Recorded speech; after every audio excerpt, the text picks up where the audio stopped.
Lieber Gott, zwei mit Tod, wann ich werden so wieder abstinent. Dazu hab ich kein Talent, nur ein Wein schenkt's mir rein. Ich bin heut, weil's mir gefällt, immer lustig, lebensfroh. Vor mir raus irgendwo, sing ich das als heut. Jesus, Freundel, ausgesteckt ist, da gibt's Weindeln gut und süß. Gibt's mir geschwind ein Lied daher, vorhin mir rum ist Kammer leer. Jesus, Freundel, ausgesteckt ist, da gibt's Weindeln gut und süß. Gibt's mir geschwind ein Lied daher, aber höher geht's nicht mehr.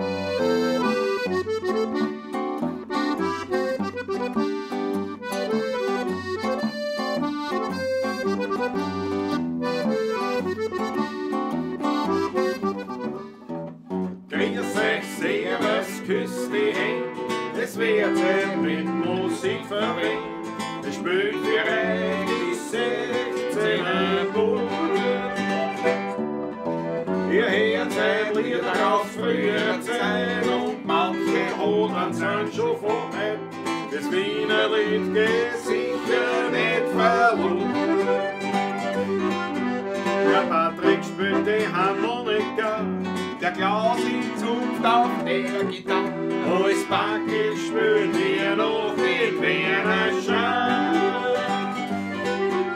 Die Quetschen klingt halt super fein, die Kontrapumpe in rein. Und das Gesang klingt jetzt auch schon recht normal. Brummel und Grüß euch, ja was ist sie? Es wird nicht mit Musik verwendet. Es spielt für euch die 16er Bullen. Ihr hört Lieder aus früherer Zeit und manche Hodern sind schon vorher. Das Wiener Lied wird sicher nicht verloren.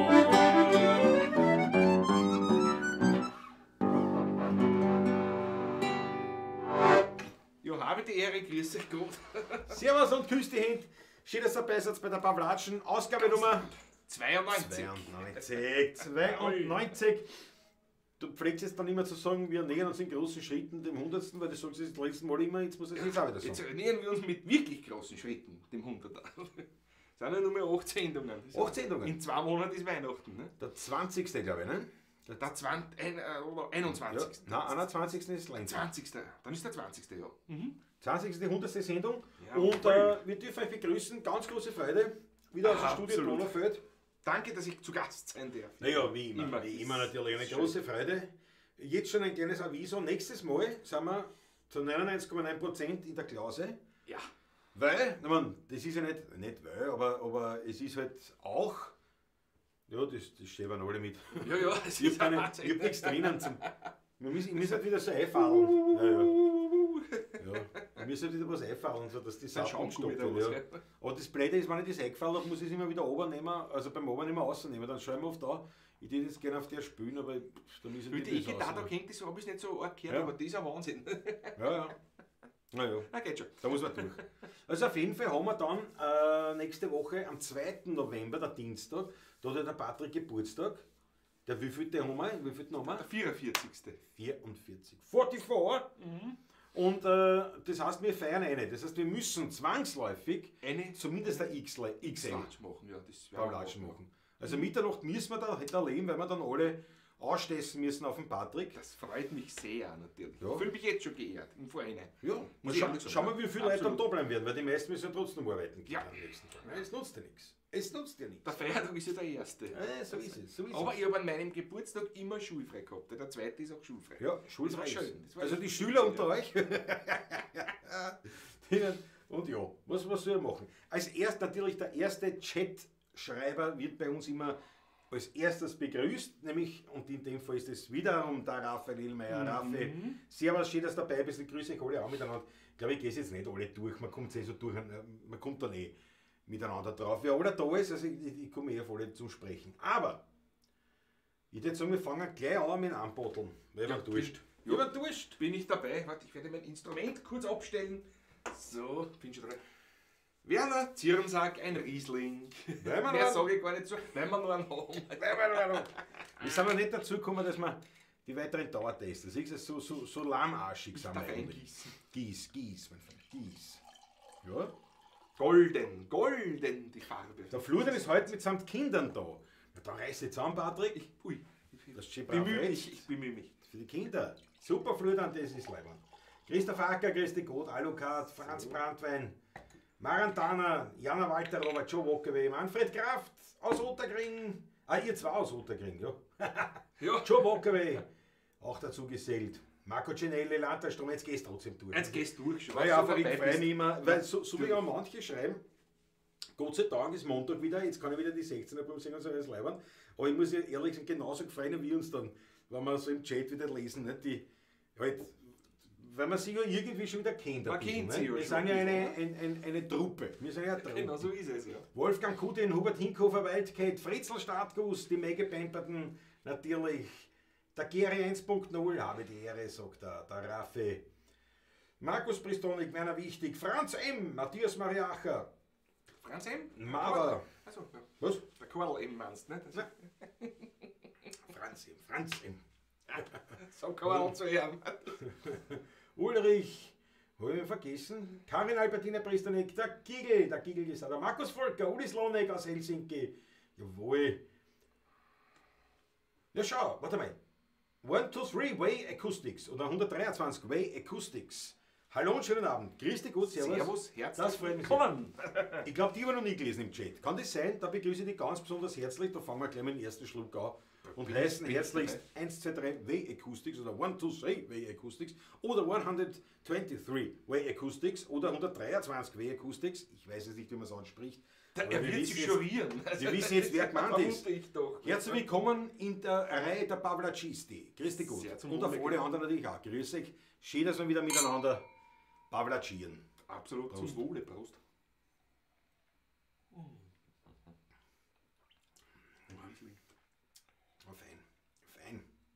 fein. Herrlich. Golden, die Farbe. Boah, ist die gut. Ist schon wieder gut. Ich muss mich schon wieder zurückhalten. Leider, ich falle mir in ein Auto. Aber der ganz stark, gell? Ganz stark die Weintraube. Weintraube, wirklich so wie Die wenn schmeckt du wirklich die Frucht. wie wenn's in Weintraum reinbeißt, in Frische. Also das ist, boah. Ja, ohne Kern und ohne Schalen. Herrlich. Herrlich. Habe ich alle durch. Chrissy, Maiki, Rudi Korbes. Jetzt habe ich alle durch, glaube ich. Jetzt habe ich, glaube ich, alle durch. Peter Raffitz, haben sich noch dazu gesellt. Was? Hubert Hinkofer, eigentlich haben sie die 16er Bums schon gut, die müssen die Dauertester nicht mehr zurückgeben. Ja, das stimmt. Das stimmt, ja. Naja, stimmt nicht ganz. Stimmt nicht ganz. Wieso? Den Inhalt müssen wir irgendwann auch Muss man die Natur wieder abgeben. abgeben und die Flaschen müssen wir auch entweder entsorgen oder zurückgeben, je nachdem. Also so ganz, weil ich weiß, was du meinst. Ja, da hat kein Jausenblas auf dem Tisch, aber das sieht der Flur dann richtig. Alexander Lüftner, Alex und Harry grüßen aus Baden-Württemberg. Ja, grüß euch. Da grüßen wir nicht Da grüßen wir zu bayerischer Sehr und schön. württembergischer Wein. Alles schon probiert. Ja, Alles schon natürlich, durch. natürlich. Jawohl. Versteckt im braunen Flaschel trägt der Franz Brandwein sein goldenes Bier. Der Steine 07, Momo M hat sich auch dazu gesagt. So, liebe Freunde, jetzt müssen wir euch natürlich von einer wahnsinnigen Neuerung berichten. Ja, Ihr seht, ihr seht ja schon an dieser improvisierten Tafel, falls es keiner lesen kann. es ist momentan ist es Ich blende es einmal kurz ein. So schaut das aus, was auf der Tafel steht. Aber es ist eine improvisierte Geschichte jetzt. Ja?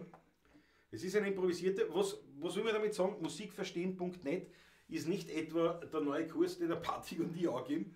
Das wird nichts werden. Aber, Oh, naja, ja, ein Hetz auf jeden Fall. Schau, Roman Steurer, meine Eltern sind dabei. ja, leibend, ganz leibend. Jawohl, grüß euch gut. Grüß euch. Grüß euch gut. Roy und Mäuslein von der Weike sind auch online. Ja. Der Marco Ginelli, das einzige Gute an Corona sind die Live-Chats mit euch. Ich danke dafür. Danke. Schau, der Lord Dauer hat sich auch dazu gesagt, gleich mit ein paar Achteln. Grüß dich gut. Ja, es ist, wir sind jetzt dann natürlich schon, wie wir festgestellt haben, natürlich in einer ordentlichen Influencer-Position. Position. Nicht? Also, Absolut, ich meine, Entschuldige, wir haben jetzt auch 50 Zuschauer. Bitte 54. Entschuldigung. Genau, das war schon sein. Und auf jeden Fall ist das leibend, weil natürlich eher scherzhalber das letzte Mal gesagt habe, auf dem Bredel nicht, da war der Platz, also quasi hier könnte ihre Werbung stehen. Ne? Und dann Entschuldige. was heißt du, wieso du sagst? Da fragt Brat. Was? Die Frage ist großartig. Werbung für Hörgerät? Schaut das wirklich? Wie kommst du auf das? Du Hirfler her. Schierfler. Wie kommst du auf das? Das. So, leise sind wir, gell? Wir sind sicher leise. Wieso sind wir so leise? Das muss ich da wieder auftragen, dann ist wieder Ich habe mir gedacht, das Mikrofon hat jedes Mal die gleiche Einstellung. Ja, aber es ist immer ein bisschen anders. Na, schau. Ja. Na, auf jeden Fall haben wir dann gesagt, na, also hier könnte ihre Werbung stehen. Und unsere lieben Freunde, die Gabi und der Gerd, von musikverstehen.net, haben gesagt, du, pass auf, da sind wir dabei. Da sind wir dabei, da haben wir unsere Sponsor rein. Das hat uns wahnsinnig gefreut, weil musikverstehen.net, also der Typ, den man da drauf sieht, ja, Ist kein Klavierstimmer. warte mal, das steht wieder her, Musik verstehen, das ist so, dass man schon sieht, so, Ist kein Klavierstimmer. nein, Lieber Landtagsstrom Markus. Ja. nein, das ist, also nur, also, die sind eben liebe Freunde von uns, die haben gesagt, sie machen das Sponsoring und deswegen, das wird dann irgendwie natürlich schon noch mal ein bisschen sichtbar reinkommen, das werden wir machen, das war spontan, war eine spontane Geschichte. Aber warum wir das sehr gerne annehmen und dafür sehr gern Werbung machen und zwar mit vollsten Inbrunst, wir sind nämlich wirklich, sowohl der Patrick und ich, die perfekten, wie sagt man da, Endorser. Oder wie sagt Endorser man? kann Wie man sagt sagen. man? Ja, ja, Endorser sozusagen, ja. für diese Musik verstehen. Testimonial kennt man Testimonial. also eigentlich. Ja. Testimonial, weil wir haben sämtliche Kurse, die es dort gibt, tatsächlich, Ja. haben wir gemacht. Alle Seminare, Also, alle Seminare gemacht. die haben auch gezahlt. Also das war nicht auf also das hat jetzt keine Partnerschaft, sondern wir haben ganz normal gezahlt für das, da waren wir dabei und können diese Kurse Getrost empfehlen. Also, das 100% weiternehmen. Und das Leibende ist jetzt, und das ist nämlich wirklich unglaublich. Der Anfänger und der Profi. Also wir sind ja beide schon Profimusiker gewesen. Wann haben wir die gemacht? Vor ein paar Jahren. Schon ein paar 4, Jahre 5 her, Jahre, ja, 3, ja. 4 Jahre. Angefangen 5 vor ein paar Jahren, ja, ja. Sowas. Und Vor 4 Jahren, schätze ich, 5 Jahre. sowas, ja, herum. 5 Jahre, ja. Ja. 5 Jahre ist die sicher, ja. Und wir waren dort und du sitzt dort Seite an Seite mit Profimusikern und mit Menschen, die noch nie in ihrem Leben irgendwas mit Musik zu tun gehabt haben. Ja.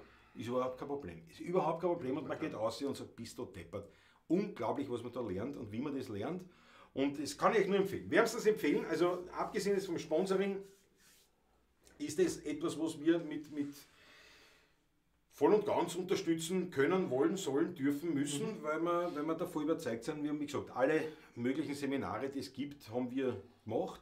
Gesangsseminar, Noten lesen, dann das Musik verstehen, also Musik das verstehen, ja. Komponieren, das Komponieren, Kompositionsseminar. Das Noten- wollte ich ja eigentlich Noten machen. schreiben und komponieren. Ja, genau. Genau. Es ist so, es ist im Original, im Englischen ist nämlich das Notenlesen und Schreiben und das Musikverstehen-Seminar ist eins. Aber aufgrund dieser Simultanübersetzung, was ist nicht leibend ist. Also ich finde es echt großartig. Ja. Weil du verstehst Weil ich viel verstehe mehr. Englisch und ich verstehe Deutsch und ich höre es doppelt und Also großartig. es ist Ja. wirklich leibend. Am Anfang hat es ein bisschen angeschreckt, aber es ist wirklich leibend. Aber dadurch sind das 2 Seminare, aber ist ja wurscht. Und auf jeden Fall wollte ich ja ursprünglich dieses Kompositionsseminar machen. Und du hast gesagt, nein, das ist leider das einzige Seminar, wo eines der anderen eine Voraussetzung ist.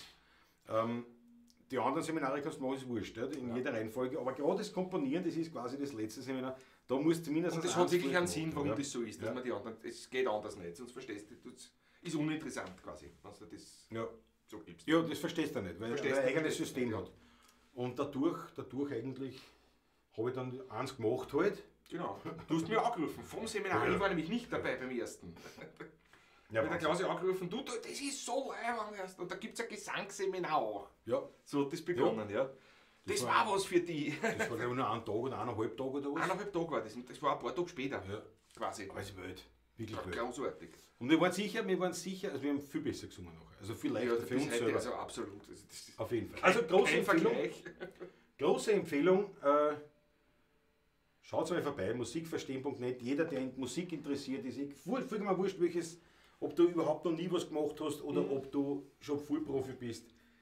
Dort bestens aufgehoben und auf der Internetseite gibt es ja genug Informationen. So, genug davon, gibt es eigentlich ein Wienerlied Reggae, sagt der Marantana 1.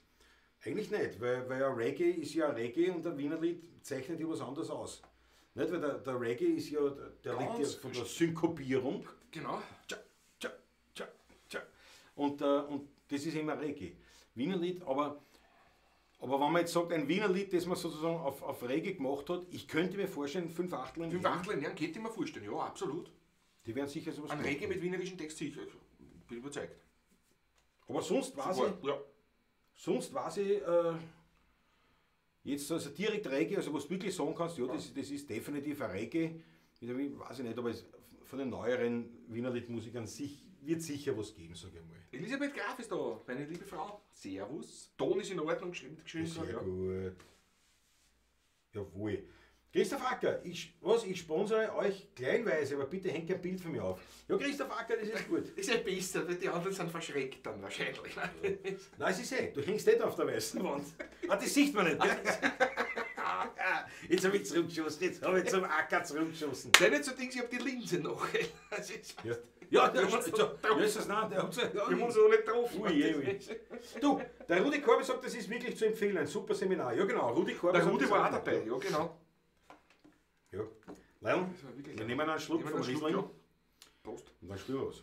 Ich glaube, bei der Elisabeth Graf, da haben wir da was getrunken. Ich glaube, die Karin ist auf Besuch. Na, Patatz. Sturmfreie Bude und da geht's schon rund. So wie es halt geht momentan, gell, Elisabeth? Aber ja. Der Sandro aus München, geht's dir gut? So, reiß mal an. Patrick, was reiß mal an? Ja, was Schönes. Das ist eine gute Idee. Das ist aber so. Spült's, was ihr gern spült. Ja. Was ihr am liebsten, euer Lieblingslied spült. Schwierig zu beantworten. Oder sehr schön auch immer wieder die Wünsche, spült's was Schönes. Oder du spülst hintereinander die ganze Zeit die Wampen. Und lauter so richtig. Ja, voll die Lustigen, und gell? dann sagt einer, geh, spülst endlich einmal was Lustiges. Nicht? Und ich weiß, da kannst du zugeguckt die letzte halbe Stunde. Ja. Christopher da ist dabei. Ja, eben, das ist ja, manche wollen nicht zureden dann nicht. Das sind nicht viele, das sind so diese Neben, wo man eher im Hintergrund spielt, oft diese Geschichten. Wo halt dann irgendwie. Jetzt spielst du mal was mit Schwung. Ja, wenn sie was getrunken haben. Und wenn dann manche glauben, sie müssen unser Geschäft übernehmen nicht? Und müssen quasi sagen, was zum Spielen ist, weil sie halt selber Lust drauf haben, weil sie endlich nach 3-4 Stunden ein paar Gespritze getrunken haben, endlich ein bisschen einen Rausch haben, dass sie sich was trauen, reden oder sonst was. Da gibt es schon solche Kandidaten. Nicht? Aber das ist Gott sei Dank nicht allzu oft. Ich bin's, die Uli. Servus, Andreas Ottic. Servus, ich bin's, die Uli. Ja, servus, Uli. Jawohl. Santos Musik, um was geht's denn? Santos Musikautomaten, unsere neuen Sponsor. Blende sofort nochmal da diese Adresse, weil man kann es da nicht gescheit lesen, aber es kommt noch. Unser neuer Sponsor für das restliche Jahr, muss man jetzt dazu sagen, damit man da auch eine Zeit, nicht nur für heute, sondern haben wir gesagt, nein, pass auf, das Jahr machen wir das. Und ja, also um das geht's. Schau rein, dort sind da für die sicher auch ganz leibend. Absolut empfehlenswert. Absolut, ja. Das war großartig. So. Der Roman Bucht ist auch dabei. So, Patrick, was spielen wir jetzt? Was Schönes haben wir gesagt. Was Schönes. Ja, was? Was Schönes. So, wird viel einblinkt. So, Ui. Soll mal auf, nicht? So. ich soll einmal auf. Ich habe mir heute am Westen gekauft. Ja, schön. Naja, aber Größe L. large. Ja. L. Man sieht es ja nicht. Man glaubt einmal, da sitzt jetzt immer noch Wamper bin. Aber das ist ja der Bauchwandbruch, heißt es, weil ich da mal operiert worden. Und jetzt habe ich da eine Wampen, aber das ist kein Wampen. In dem Sinn. Das ist die Leber. Das ist die Leber, ja. Das ist die Leber. Nein. Und jetzt, sein müssen. und ich habe da nichts zum Anziehen und jetzt habe ich einen Raffi gekriegt und hab in Kleiderkosten zusammengehabt, habe jedes Stück probiert und alles, was mir definitiv wirklich zu groß war, viel zu groß war, habe ich in Humana-Container reingehauen. Und jetzt besitze ich ganze 3 Hemden und ein Sakko. Und ja, kein Westen, nix. Wirklich, ich habe T-Shirts, habe ich ein paar. Und die Chilesa alle und so. Alles, ja. Okay. Okay. Nein, das, was für die interessant war, war nichts. Die Biedermeier-Geschichten da, diese. Die waren alle schon hier oder die Zerschlissen, ja. Ich habe mir bei den Chilies haben wir es überlegt, sage ich da, aber Wird auch sowas dann die Knöpfe gefällt Winter- und waren schon angespeckt und so weiter. Und man dachte, nein, also da musst du auch nicht daherkommen wie ein Ding. Nicht? Aber die hätten dafür, aber ich sag da was, manche waren sogar die jetzt groß gewesen. Wahrscheinlich, ja. Das Ja. ist nichts. Es ist nichts. Und dann habe ich, und auf jeden Fall habe ich das da nicht gehabt. Jetzt habe ich nichts. Und nachdem wir ja nächste Woche spielen, nein, diese Woche spielen wir ja dann im Ritz. Im Ritz, ja. Im Ritz Kalten. Aber ich dachte erst, pass auf, ich kann nicht dort, Alter. Im T-Shirt und Jeans wäre ich vielleicht dort nicht spielen, das passt vielleicht gar nicht rein. Da wäre ich wahrscheinlich schon über nichts anderes, aber ich habe mir doch zumindest eine schöne Weste Kannst du noch jetzt Westen gekauft. drüber Eine schöne Weste noch jetzt gekauft, das ist ein bisschen. Du kannst im Blazer kannst du anziehen. Ja, aber mit dem spiele ich nicht in Sicher Ein aus. Hemd und Ich habe kein Hemd, ich habe 3 Ich Hemden. meine doch, du hast nicht rein. Ja, schon, aber Ein Frack. das passt jetzt schon. Der Frack passt mir. Zum Glück. Was spielen wir im Frack? Spielen wir im Frack. Der Frack passt mir, Die ja. fallen in Ohnmacht. Du sagst, wie kein Mensch hat Ich werde schauen. Ne? Ich glaube, es ist gescheit, ich komme mit der Jeans. Ich glaube, es ist gescheiter. Das Adamskostüm passt immer, will aber keiner sehen. Das stimmt, Christoph Acker. Nicht einmal ich. Ich will mein Adamskostüm sehen. Nein, ist wirklich wahr. Aber es ist tatsächlich, und jetzt haben wir gekauft, so eine Westen. Eine gute, weil es sauteuer. Also eine schöne, eine schwarze Westen, was, eine schönere, ein bisschen eine noblere, nicht? Aber so ein bisschen eine schönere, nicht so ein Sweater-Shirt oder was, nicht so mit Kapuzen, nicht? Habe ich nur, aber sowas halt, was Schönes. Ich habe einen Schnirdelsamtsack von dir, das ist mir viel zu eng. Das Ja. wird da passen. Das geht da passt, das ist rote. Das ist rote, ja? Das ist ganz kalt, das gefällt mir nicht mehr. Okay. Das habe ich ja nicht gegeben, was mir nicht. Und das geht da passen, das stimmt. Ein Pepita hätte ich auch, das passt klar. Ja. Na, danke. Jawohl. Ich denke gerade nach, warte, was mir alles klar geworden ist, weißt du? Ja, das ist ja Wahnsinn. Das ist ja Wahnsinn. Aber du nimmst nicht an, da kommst du wieder rein. Aber da gewisse, so eine Hose noch Zwei weggepostet. Gilets, zwei Schiene, das eine bei einmal angehabt, das Ja. bis hinter auch passen. Ja, weißt du, das ist ein Wahnsinn. Ich habe alles rausgehauen. Ich habe Unterhosen habe ich, Socken habe ich, T-Shirts habe ich, 3, 4 Jeans habe ich, das war's. Das ist mein Garderobe. 2, 3 Pullover, mehr oder weniger angeschlossen. Und dann halt natürlich, ja, und dann habe ich schon, nicht, diese Zonko-Westen, die eine, und dann so, Vanutsch. Also das Gewand, was am besten passt, ist das Motorradgewand. Das passt, aber ich kann ja nicht immer in Motorrad-Optik marschieren. Nicht? Vor allem, wenn man nicht keins hat momentan. Ne? Warum geht das? Oh, ja, das heißt, Bald bald wird gemacht. Ja. Aber auf jeden Fall, ich habe das auch, die eine Hose, das habe ich gepostet auf Facebook und Instagram, die war mir echt viel zu groß. Bist du deppert?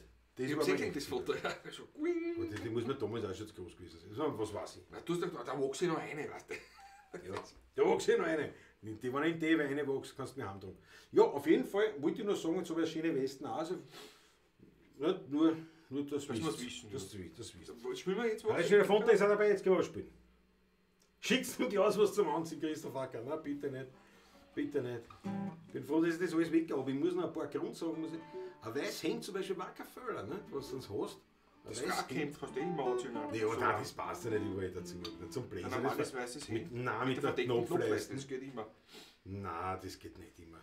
Das geht. Red kein Blödsinn, bitte. Verdeckte Knopfleiste geht immer. Aber dann, das tragt man dann nicht so am Bläser. Und das ist das einzige Sakko, was ich habe, ist der Bläser. Ein schöne Gilet drunter. Ich hab kein Gilet! Gib das! Und ich hab nur ein Jean. Das passt. Jean, Frackhemd und Bläser. Das ist eine Idee. Patrick, der neue Lifestyle-Berater. Mach einen Instagram-Kanal auf, da bist du der nächste Influencer. Lifestyle, Mode und Lifestyle bei Patrick Rutger. Das wird aber leibend. Das machen wir, ich hilf dir. Das wird aber leibend. Ja, Unterhosen passen, aber alles andere nicht. Ja, die Unterhosen passen. Ich meine auch nicht alle, aber die meisten schon, glaube ich. Ja. Was ist süß für. Was? Was ist das für ein gelbes T-Shirt? Was ist der Aufdruck? Ein Wiesel, Hamster, was mit der Farbe jedenfalls gut zu den getan. Ja, das stimmt mit der Raffizi da. Sitzt aufrecht, das streckt auch nicht von. Nein, das ist. Die Fellwurst, oder? Die Fellwurst. Jawohl. Brennraum, da steht's Brennraum, ganz leicht sieht man es. Und da steht's Fellwurst. Ja, Fellwurst forever. Zonkos Welt TV, haben wir da? Das kann man auch nicht lesen, wahrscheinlich. Zonkos Welt TV. Großer Fan, auch ein Förderer, deswegen hängt er da. Ist kein Sponsor von uns, aber ein Förderer, ja. weil natürlich, muss man ganz ehrlich sagen, nicht, da in der Pavlatschen ein großer Teil unserer Pavlacisti, sind ja über den Zonko zu uns gekommen und das gefreut uns daher. Ist er als Förderer da mit dabei. So, der Patrick wird Restaurantführer, ist auch keine schlechte. Keine schlechte Idee. Das ist keine schlechte Idee. Der Fritzl Stadtbus. Hat er ein Foto geschickt, oder was? Er hat einen Westen, pass auf. Das ist wieder eine für mich wahrscheinlich. Freut mir sicher. Also, Das habe ich mir gedacht, jawohl. Warte mal, haben wir gleich. Warte, wie mache ich denn das jetzt wieder? Teilen, Erddraht. Oh, daher. Hör auf. Oh ja. Ich glaube, es tut, was es tun soll. Ist das ein Dackel, ja? Die Fellwurst. ich bin gespannt, ob da was kommt. Das war eines der schönsten Meldungen in Wien. So ein Autofahrer, es ist eine alte Frau nicht mit einem Dackel, sondern mit einem so einem ganz kleinen Hund über die Straßen gegangen, aber wie das noch nicht in war, also vor 15 Jahren. 15 oder 20 oder was sowas her. Ist das über die Straßen gegangen mit dem und der Fuhl quietscht sie einer ein. Ich bin bei der Straßenbahnhaltestelle gestanden und da quietscht sie einer ein, das Fenster raus. Alter, pass aufs Gulasch auf, sonst ist gemacht. Super Geschichte, ja. Dann haben wir gedacht, ja, das ist auch schönes Wien. So, gleich haben wir es. Und Klaus wird das Viecherlein zum Wackeldackel, ja. Nein, es ist ein Wahnsinn. Wenn man sich das oft nicht so, wenn ich so sieht, man denkt sich, naja, gut, da wäre Wamperl, ne? Aber wenn man mich länger nicht gesehen hat oder was, dann schon. Also wir reden schon oft Leute aus und ja, hast du angenommen, denken wir, ja, die letzten 3 Jahre schon, also das ist jetzt nichts, was schnell kurzfristig gemacht habe. So, jetzt ist da, passt auf, Leil nicht, schaut sich das an. Vom Fritzl Startguss. Na komm, lad runter, na komm. Na ja, bis das runterlässt, hast du nämlich noch einen Schluck vom Wein. Nimm einen Schluck. Ja, jetzt ist da. Jetzt ist da. Schaut sich das an. Ja. Elefanten, das war echt leibend. Super Gelee. Friesel, einmalig. Nimmt der Wild so am Kosten. Das gefällt mir schon. Aber wird mir zu groß sein. Nein, Mann, ja. Gerrit Spürk ist dabei, jawohl. Patrick, bevor wir spielen, Östers, der trickert mir aus. schenkt mir was ein. Ja, du ein Wasser trinken. Ja, so. Gell? Ein Wasser. Wegen einem Cola. Ich habe heute eine Cola getrunken. Ach, da wird er wieder aufs Klo gehen, der Bub müssen. Ja, furchtbar. Die Elefanten beim Ritz, warum nicht? Ja. Wir sind ausgehen. Was reißen wir?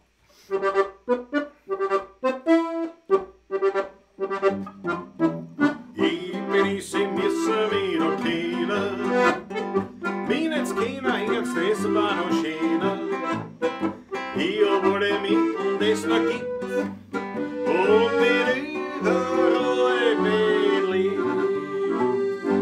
Ich bin der König von den Trarer. Bin ein Hallodri, ganz ein Schwager. Ich bin Baron im grünen Kranz. Der Karl von Wiener Tanz. Ich bin Herr Graf im grünen Buschen. Doch nur daheim, da muss ich stark sein. Da wenn's um meine Fragelehre geht, bin ich die Trager, bin ich die Trager. Majestät.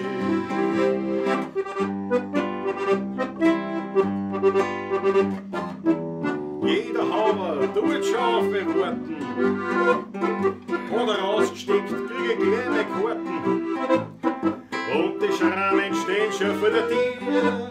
Und meine Spätzle steht Spalier. Ich bin der König von den Trarer. Bin ein Hallodri, ganz ein Schwager. Ich bin Baron im grünen Kranz. Der Karajan von Wiener Tanz. Ich bin Herr Graf im grünen einen Buschen, doch nur daheim, da muss ich Staubsaugen. Aber wenn's um meine Trara geht, bin ich die Trara, bin ich die Trara, bin ich die Trara Majestät. Jawohl, Kurtelswar, der Trara-König. Haben wir schon lange nicht gespielt. Man dachte, passt auch einmal, ja. Schon lange gespielt. Das passt auch einmal gut. Ich muss einen Schluck nehmen, bevor der Wein Nur wird. Schluck, bevor warm wird, hast du Zum recht. Wohle, ja. Hilfe mit, zum Wohl. Auf euch, meine Lieben. Köstlich, köstlich. Weißt du, wir auch schon lange da nicht gespielt haben? Glaube ich zumindest. Die Hasenseelen. Ja, gut. Wir haben da schon lange nicht gespielt. Ich glaube, wir haben auch schon was lange nicht gespielt. Hasenseelen, ja. Oft Wir haben gewünscht. oft gewünscht, aber nicht oft gespielt, ja. Ja, Ist ich schon spiele lange es ich mag es Und ich weiß liebe nicht. es wieder. Das haben wir schon geredet. Haben wir schon mal geredet, ja. Ich meine, das Lied, ich finde es ja ein geniales Lied, das ist super, ich spiele es halt nicht so gern. Wie die anderen, aber ich spiele es trotzdem gern, weil ich gern grundsätzlich spiele, aber ja, wir könnten es halt spielen. Was sagt der Rudi? Ich bin der Graf von der gesöchten Plunzen und wer viel sauft, der muss viel wogeln. Jawohl. Ja, Rudi. Der Rudi. Rodolfo Carapezzo. Rodolfo Carapezzo. In was er sagt, ja, weiß ich schon. Aber nur 3 Strophen halt. Ne? Oder 2. In Gottendorf Grund auf ein Eck Nummer 2 steht ein dreistöckiges Haus und das gehört dem Papa. In einem Zimmer da drin steht ein Kasserlein, den Schlüssel dazu, den hat die Mama. Drum fehlt uns das ganze Jahr niemals ein Geld. Um das zum Verputzen sind wir auf der Welt. Wann vom Arbeiten gerät wird, ja, da kriegen wir einen Rand. Denn unser Vater ist ein Hausherr und ein Seidenfabrikant. Unser Vater ist ein Hausherr und ein Seidenfabrikant. Das schon schon. In der Schule schon mal mir ein paar hartschlechte Buben, haben niemals einen Spaß und auch gar nicht verdammt. Nur der Lehrer hat gesagt, mit euch 2 ist ein Kreuz, aus 2 solche Eseln wird niemals was Gescheites. Das hat er ganz groß auf die Tafeln aufgeschrieben. Und dass er nicht blamiert ist, so sind wir's auch blieb. Wir kommen nix, aber wir sind arrogant. Denn unser Vater ist ein Hausherr und ein Seidenfabrikant. Unser Vater hat kein Haus mehr, er ist jetzt Musikant. Jawohl! Schöne Nummer eigentlich, ja wirklich wahr. Sagt jeder, Vater war Hausherr oder Hausherr, aber heißen tut's die Hausherrensöhnl. Die Apostroph Hausherrn, ja. Hausherrensöhnl. Roten Achtel von einer, euch gefällt's? gefällt's, Das das freut uns Allerwichtigste. wirklich sehr. Das freut uns sehr. Wir erheben sofort das Glas. Natürlich, erheben wir. Erheben wir. Zum Wohle. Sehr zum Wohl. Und falls wir vielleicht glaubt, nur weil wir jetzt einen Sponsor haben, dass ihr nichts zahlen müsst. Möchte euch nur darauf hinweisen, nein, ja, so viel zahlt es auch wieder nicht. Ne? Daher haut es einen den virtuellen Hut, würde uns sehr freuen und natürlich auch unterstützen. War ganz leibend, entweder über PayPal oder über Konto, einfach Überweisung. Schaut rein, in der Videobeschreibung steht alles drinnen, die ganzen Daten, wenn das Spruchbandel da, was da fährt, da jetzt so, wenn das zu schnell geht oder halt ja. Hat es eine, wird uns wirklich ganz leibend Narisch. gefallen. Muss nicht viel sein. Es muss nicht viel sein. Ich muss sagen, wir haben ja wirklich einige, die wirklich sehr, sehr großzügig sind und immer wieder was zahlen. Wir haben aber auch da einen ganz einen Schiebe, die zahlen nicht allzu viel, aber eigentlich immer. Ja. Und auch leibend. Und Absolut. also wie gesagt, es gibt Absolut leibend. 0 Vorgaben, Es ist einfach, müsst ihr euch vorstellen, wir gehen mit dem Hut herum und sagen, haut was rein für die Musik. Das war leibend. Danke herzlichst jetzt schon mal. Was der Raffi schreibt, ich könnte mir gerade einen Rum-Tee, also einen Tee mit Rum. Mit Rum, möglicherweise, ja. Naja. Grisi hat für dieses Monat schon erledigt, jawohl. Dank der Schön, Grisi. Danke. Dank der Schön. Ja. Nein, es sind wirklich, das passt wunderbar. Aber wir sind, spielen wir los. Was spielen wir? Außerdem müssen wir heute noch ein paar Fragen vielleicht auch beantworten. Auf jeden Fall, auf jeden Fall. Auf jeden Fall habe ich Das gesammelt. ist ganz Dings, ja. Hab ich Ich gesammelt kenne sie dabei? noch nicht. Für mich ist wirklich ganz spontan. Ich hab's nur gesichert, Gleiwand, ja. aber nicht Bin drüber schon nachgedacht. Sehr Ne? gespannt, ja. Das Leibende, manche sind Leibende, wenn man spontan ist, bei manchen kann man sagen, pass auf, Da muss, ich jetzt spontan wirklich, beantwortet, aber da muss ich jetzt wirklich nachdenken, ja. Sicher sogar, wird so sein, ja. wir machen sicher mal ein Video mit, wo man nur die beantworten oder sowas. Also ein reines Video. Ne? Das ist Content. Wir müssen das, wir haben Sponsoren. Sponsoren, ja, Wir sind genau. unseren Sponsoren schuldig, Ja. Content zu bieten. Genau so schaut's aus. So schaut er. Der Christopher Dauer gebutterten Grog mit Zimt. Bist du deppert. Das aber auch, das klingt aber leibend. Der Vater ist ein Lauser, der Rechner nicht gerannt. Großartig. Na gut, was hast du jetzt leicht, was ist der Episode? Also, viele Sachen fallen mir ein zum Spielen. Also, ich bin heute so in Spiellaune. Bin ich dafür? Ich weiß nicht so. Ich bin dafür. Es ist, Oder habe ich noch ein smartes Hinweis eine Sicherheit so über. die einen Dummer haben schon länger nicht gespielt. Was denn? Was denn? Die muss man spielen. Ich fange an, ja. Jawohl!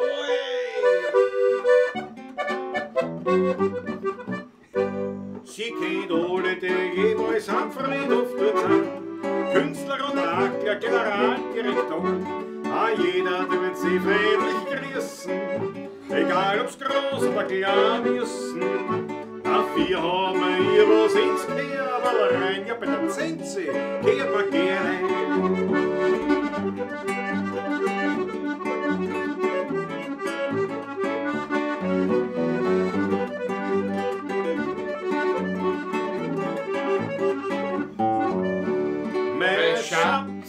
Lisa Häselfrau am Friedhof in Stadtlau.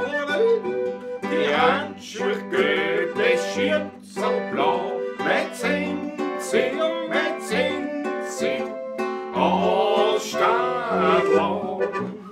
Sie kennt alle die Mittel, die sie im Fernsehen bewähren. Duftende Hake und Co. sie hat's gern.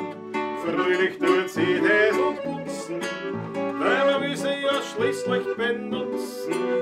Dafür haben wir ihr was ins Kerbel rein. Ja, bei der Zinse kehren wir gerne. Auf geht's, raus an die Welt!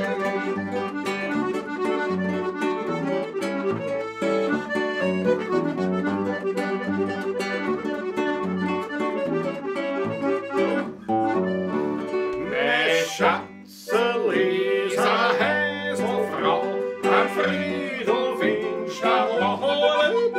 Die Handschuhe geht das Schürzelblau.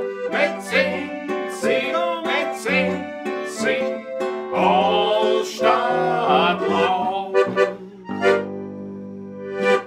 Eingeschliffen hat zum Schluss. Ich muss sofort meine linke Hand den Zeigefinger erheben. Erhebt den Zeigefinger. Aus dem Augenwinkel während des Spielens habe ich gesehen, orange. Jetzt muss ich mal zurückschauen, wer es war. Ich weiß es. Ein Superchat. Markus Volker für die Musi 30 Euro. Markus, danke Markus für Volker. Herzlichen ganz Dank. herzlich. Da trinken wir. Da trinken wir auf den Markus, aber wir Sehr zum wirklich Wohle. ordentlich. So fühle ich halt der. Ne? Naja, ich trinke. Nicht, dass wir wieder aufhalten, so wie letzte Woche. Gell? Ja, gut, wenn du nichts hast. Ja, wenig Also. gehabt, aber Wenn du schnell fährst, dafür kann aber keiner was, ne? ein Raser war ich. Ja. Du bist ja quasi eine Pistensau, nicht? Ja. Nur halt nicht beim Skifahren. Ja, aber sie waren sehr höflich, die beiden Inspektors. Also, ja, Ja. ich habe nichts zu tun. Sie haben mich abgemahnt. Das war's. Wie man in den Wald ruft, ne? So Genau. nach dem Motto. Das ist es. Ich habe ein bisschen Werbung für uns gemacht, nicht ein bisschen Folder ausgeteilt von uns. Bei einer anderen Verkehrskontrolle vor ein paar Jahren habe ich sogar CDs verkauft. Ja, kann ich mir erinnern.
Was ist Jazz aber mit? Habe ich nicht mit heute. Ah. Ja, das ist, die Jacken, das ist im Okay, Im Auto. Du kommst mal ohne Jazzhabel da oben. Und dann spielen wir Jazz, das ist ja furchtbar. Furchtbar, Das ist ja furchtbar. Das ist ja furchtbar.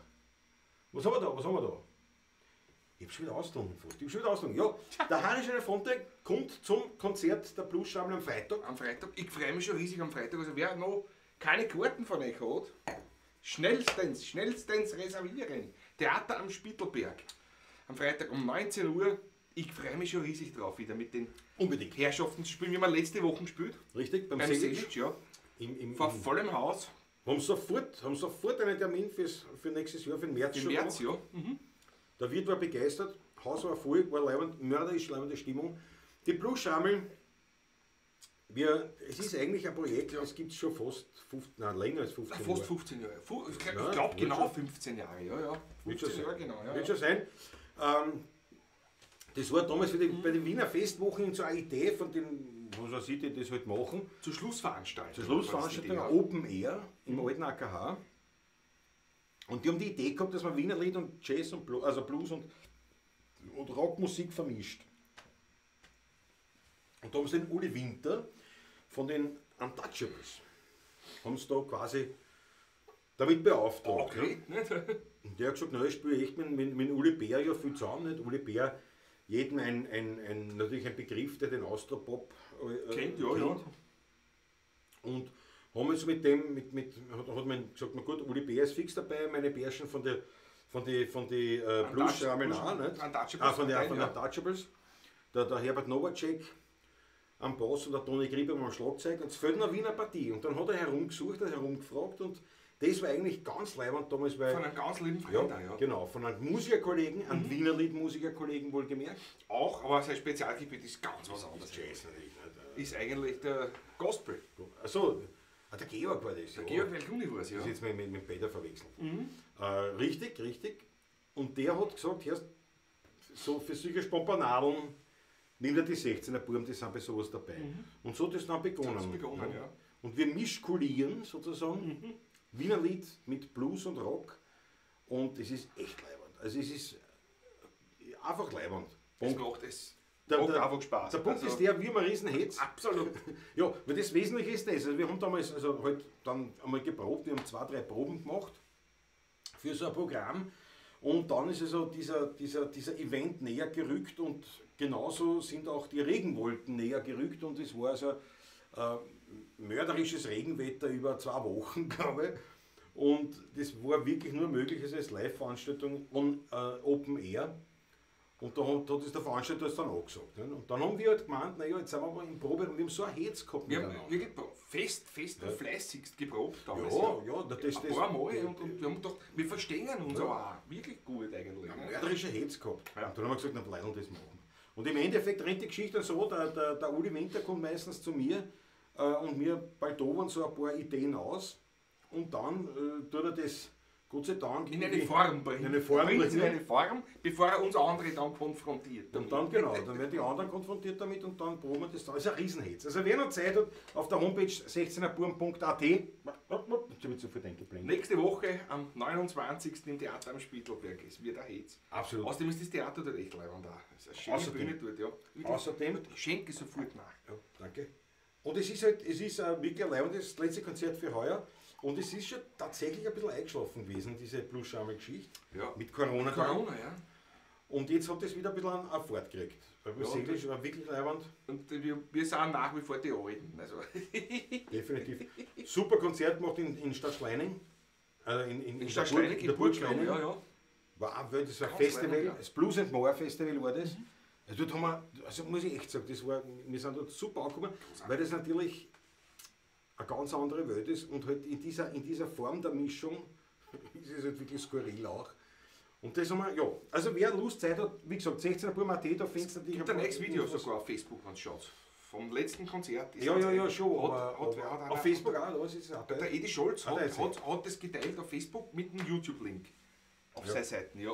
Ja. Ich habe es schon angeschaut, ja. Und Seid gut zu Vögeln, hat er geteilt, habe ich schon gesehen. Ja. Aber keine Sorge, ich habe schon die Rechte gekriegt, es wird auch auf der 16er kommen. YouTube-Kanal jetzt auch. Übrigens, ich habe überhaupt einen ganzen Haufen Blueschammel-Material.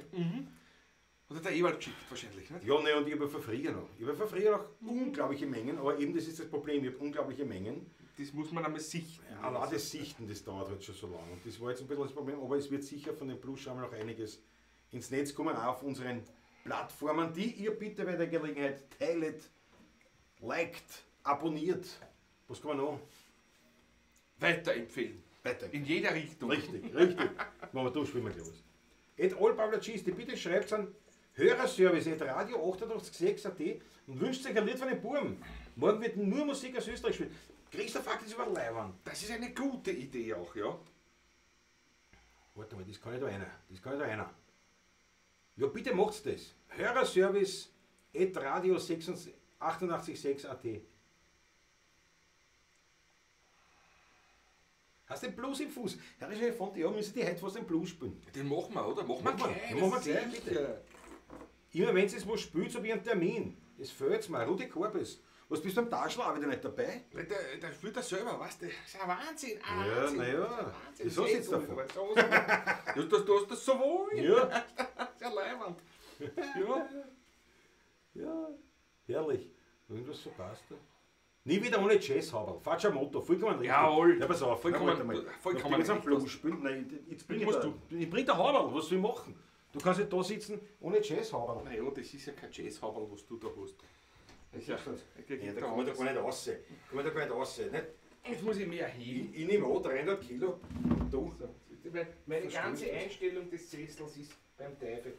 So, setz mich trotzdem nieder. Ich bin gespannt, was mir der jetzt für einen Hut bringt. Krieg ich einen Zylinder vielleicht? Oder wird es eher Jazz-Haberl? Ich bin gespannt. Wenn es geht, ohne Reservoir bitte.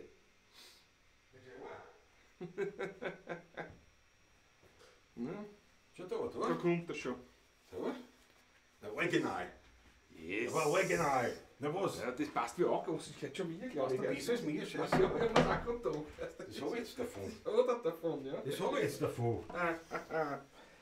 Und Jazz Hauer, warte mal. Und immer das da. Ich muss ja eins dazu sagen, ich habe ja generell ein Hutgesicht, das habe ich nicht gewusst, bis ich die Familie Nagel kennengelernt habe. Ja. Und man dort im Geschäft haben sie mir alle möglichen Sachen aufgesetzt, die unmöglichsten Depp, wie man sagt. Und der Leo Junior-Chef, schaut, jetzt, willst du was lachen? Ich gebe da was zum Lachen jetzt zum Aufs. Setzt mir das auf, schaut mir an. Ein Hutgesicht. Der andere schauen aus wie Volltrotteln, da bin ich schon automatisch wahrscheinlich. Nicht? Da sagt er, nein, überhaupt nicht. Ja, bei dir war es von Haus aus schon ein bisschen so ein Ding und der Hut macht es halt schlimmer. Ja, Vielleicht, genau. weißt du? Ja. Aber jetzt haben wir 5 Jazz Hauer. Du, und jetzt haben wir da schon. Andreas Otic, 20 Jahre für die Musik. Just, Jawohl, danke schön. danke. Gut, das ist So, Wolfs Bike und TV. das ist ich. Grüß dich gut, Wolf. War Leihwand letztes Jahr beim Wolf das Konzert mit Uli B. und euch. Danke schön, Wolfs Bike und Danke, TV. War live dabei. Beim Wolf letztes Jahr im Sommer. Da haben wir Maßen gehabt, das ist wieder dann geworden. Ja. Oder am Anfang hat es ein bisschen Ja. schlecht ausgeschaut, Ja. aber Ja. es ist dann gegangen. Ja. Aber kann es bestätigen. Und da haben ich habe früher schon gesehen, Austrian Rainer ist da und der Gerd Bölzl. Der Gerd schreibt auch, Patrick, du bist einfach so ein guter Akkordeonlehrer, dass deine Schüler selber schon Konzerte spielen. Das stimmt, ja. Und der Gerd Bölzl weiß, wovon er redet, weil er ist nämlich der. Wir haben euch schon präsentiert. Das kann man nicht gescheit lesen, aber Es ist eine Notlösung heute. ja, Nicht? aber Austrian Rainer und Gerd Bölzl, also der Gerd Bölzl ist der, den es eigentlich erreicht, wenn ihr, wo ist denn? Wenn sie da hergeht. Wenn sie da hergeht, dann erreicht sie Gerd und der weiß, wovon er redet, weil er selber auch Musik unterrichtet. Auch im Sinne vom Duncan Lorraine. Also das ist nicht der Gerd, den man da sieht, ja? Das ist der Duncan Lorraine. Aber der Gerd ist der quasi, der das in Österreich macht, mit seiner Frau gemeinsam, der Gabi, Vulgar Austrian Rainer, die die ganze Administration macht. Ja? Das die quasi uns das Geld überweist dann, das macht die Gabi. Nicht? Während der, genau. nicht, oder das alles so. Auf jeden Fall, ja, Gerd, Gabi, weil schon da seid, danke nochmal für euer Sponsoring und das werden wir noch irgendwie besser lösen müssen. Aber das ist Für jetzt so spontan, also das ist spontan? eine gute Geschichte. Ja. für spontan ist es leibend und Und man sieht es eigentlich fast nicht. Ne? Das ist Eigentlich ein Problem. eigentlich nicht, aber es ist so. Patrick Zaminol, sagt der Franz Brand. Peter Kapun ist dabei. Grüß dich gut, Peter. Peter, servus. Ja.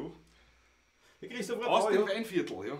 Der Wolf ist immer da, aber den Harbert muss er freuen, den liest man nicht mehr. Ja. Ich glaube, der hat jetzt einfach einen Hocken mit dem Motorrad, glaube ich. Ich glaube auch, der wird viel Hocken haben, glaube ich. Das ist Ja. Jawohl. So. Siehst du, die Krise sagt, ja, aber hallo. Beide mit Hauberl, das schaut leibend aus. Na, was denn? Mit diesen Ich Jazz glaube, das gehört schon mir. Dir passt das eh nicht so gut. Eigentlich fast ein Hausherr gehabt. Na, dann habe ich schon ein Geburtstagsgeschenk. Nicht wirklich? Das ist eine gute Idee. Das musst du jetzt schon so viel Na, gewonnen. wir haben ja ausgemacht, wir zwei schenken uns ja nichts zum Geburtstag. Das ist seit Jahren so Sitte. Ja. Ich hätte einen anderen Wunsch eigentlich gehabt, den wollte ich ihm so Was ein Rainer sagt, das ist ein Anfang. Schaut leibend aus mit Hauberl, sagt der Frenzel. Ein Hutgesicht. Der Hut lenkt vom Gesicht ab, das ist richtig. So, Das ist okay. eine gute Geschichte. Ja. Jetzt mal nicht, mach mal einen Plus. Ich hätte einen anderen Wunsch Ja, was gehabt denn? zum Geburtstag von dir. Nicht? Dass ich mir am Montag was wünschen darf zum Essen von dir. Was denn? Ah, ja. Was? Ich kann ja nichts kaufen, weil am Sonntag ist Sonntag und am Montag ist Montag und Feiertag.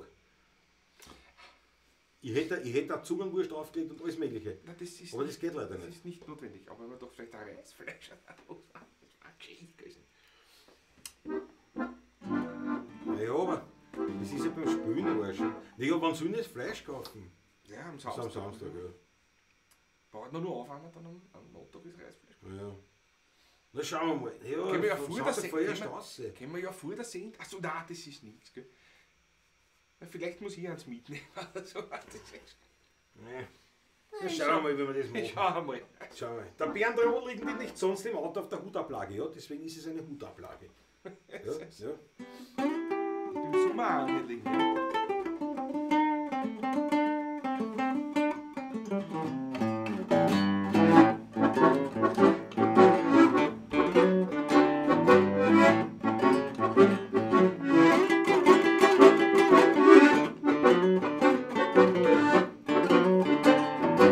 Ja.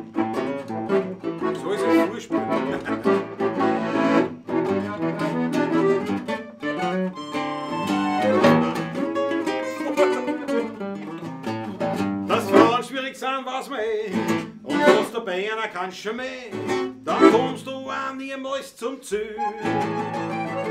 Schau, du magst das so wie ich, dann fliegt jede gleich auf dich und singen Blues ganz lässig mit Gefühl. Ich hab den Blues im Fuß, dass jeder schwach werden muss. Ich hab den rockenden Bock, mit dem ich ja jede lock bis zu mir nach Hause. Ich hab den swinging Ding, mit dem ich jede bezwing. Ich hab den Rackenknack, mit dem ich auch jede pack. Ich hab die Melodie im Knie, drum wird mir nie alle hin. Ich hab den Schiss im Dress, drum wird mir nie eine Bess.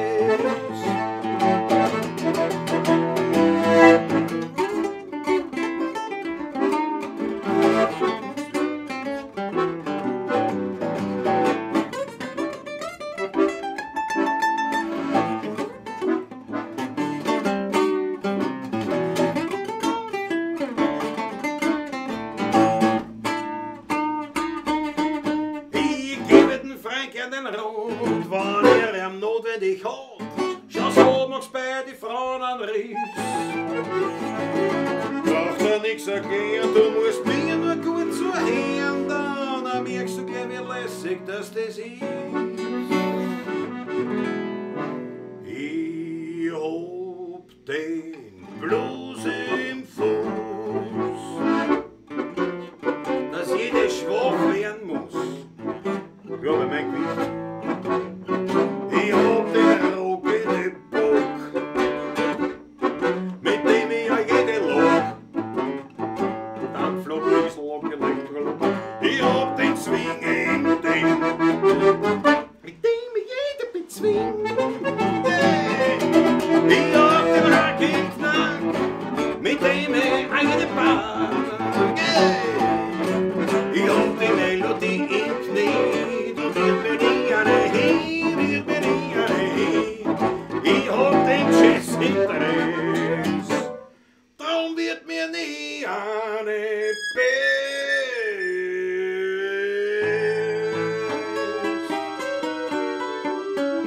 Blues im Fuß.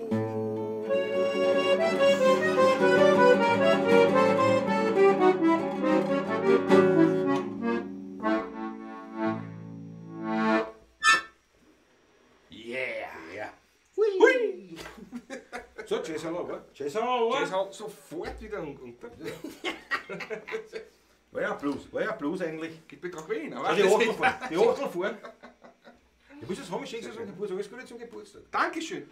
Aber ich will mir Brücke Danke, gell? Bus. Du sollst Bus. nicht waschen, gell? Ich glaub doch, ja. Die schaut ein bisschen zu. Nein, es ist tatsächlich frisch gewaschen, weil es ist so aus der... angerannt, wenn du ausschaut. Ja, das ist noch...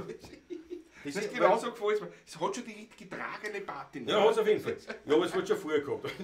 Das habe ich gekauft in der Stadt drin, bei Das ist ein Neubergossen, oder? Nein, in der Innenstadt. Ich glaube, du Neubergossen hast. Nein, das ist ein ordentliches Tier. Und nein, es ist aber tatsächlich frisch gewaschen, weil es aus der Lade ist, also wo die frischen Sachen drinnen sind. Kann ich bestätigen, es ist frisch gewaschen. Ja. Es ist... Das kannst du gar nicht waschen. Oh ja, das ist mit der Hand. Das muss ich die Teppichreinigung zum Perser bringen. Das tust du auswaschen, das tut schon. Das muss ich zum Basin bringen. Oder zum Niavarani. Kann ich nicht selber. Das ist... Raphael Willmeier, wofür nächstes Jahr nach Neunkirchen zum Walter Nagel? Wer ist der Walter Nagel? Sag ich Bescheid. Ja, vielleicht geht es was aus, Raphael. Das hat mir auch gefallen, wenn wir uns persönlich kennenlernen. Aber jetzt muss man helfen, Neunkirchen und Walter Nagel. Sagt mir jetzt nichts. Wenn die Schlügels nicht da sind, könntet ihr doch wenigstens das Lied spielen, was Max für euch umgeschrieben hat. Habt ihr Notentext davon? Naja, ich habe den Text hat einmal schon gegeben, aber ich habe natürlich ich habe nur den Text. Nein, das muss nicht. Das ist jetzt nichts. Ja. Aber es steht, das sind heute da, das sind ein Kabarett. Das sind Kabarett. Haben sich entschuldigt, ich weiß, ja. Ich bin Nagels haben im sich Bilde, absolut. Nagels. Die sind die Schlügels. Sind entschuldigt, ja. Es ist so. Ja. Die Krise sagt, das alles ohne Plektrum, grandios, ja. Aber das ist Jetzt hat er wieder Fingernägel. Ja, ein Jetzt bisschen. geht's schon. Es ist noch schwach.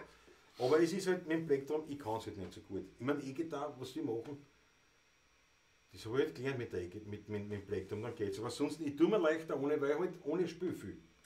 Das ist halt so. Fast ein klassischer Gitarrist eigentlich. Naja, Hat immer mal einen Schluck Wasser. bin weit weg. Der hat gerne einen Wein noch drin. Und ich trinke auch einen Schluck Wasser aus Solidarität. Ja. Du, da geht wieder ein Schaumgummi rein. Das ist ein Wahnsinn. Wenn man in der Gitarre sitzt und die böllert so. Das ist im Alter, gell? Man wird ja ein Ding. Ich wäre empfindlicher. Man wird ja empfindlich. Schau, Es ist- einer liegt da dort. Schau, einer liegt dort. Den kannst du deine fahren. Am schlimmsten ist beim Singen. Das ist, Dankeschön. So, da war. So, ich nehm ja stilecht. Ich nehme für meins Motorradhandschuhe. So, da oben.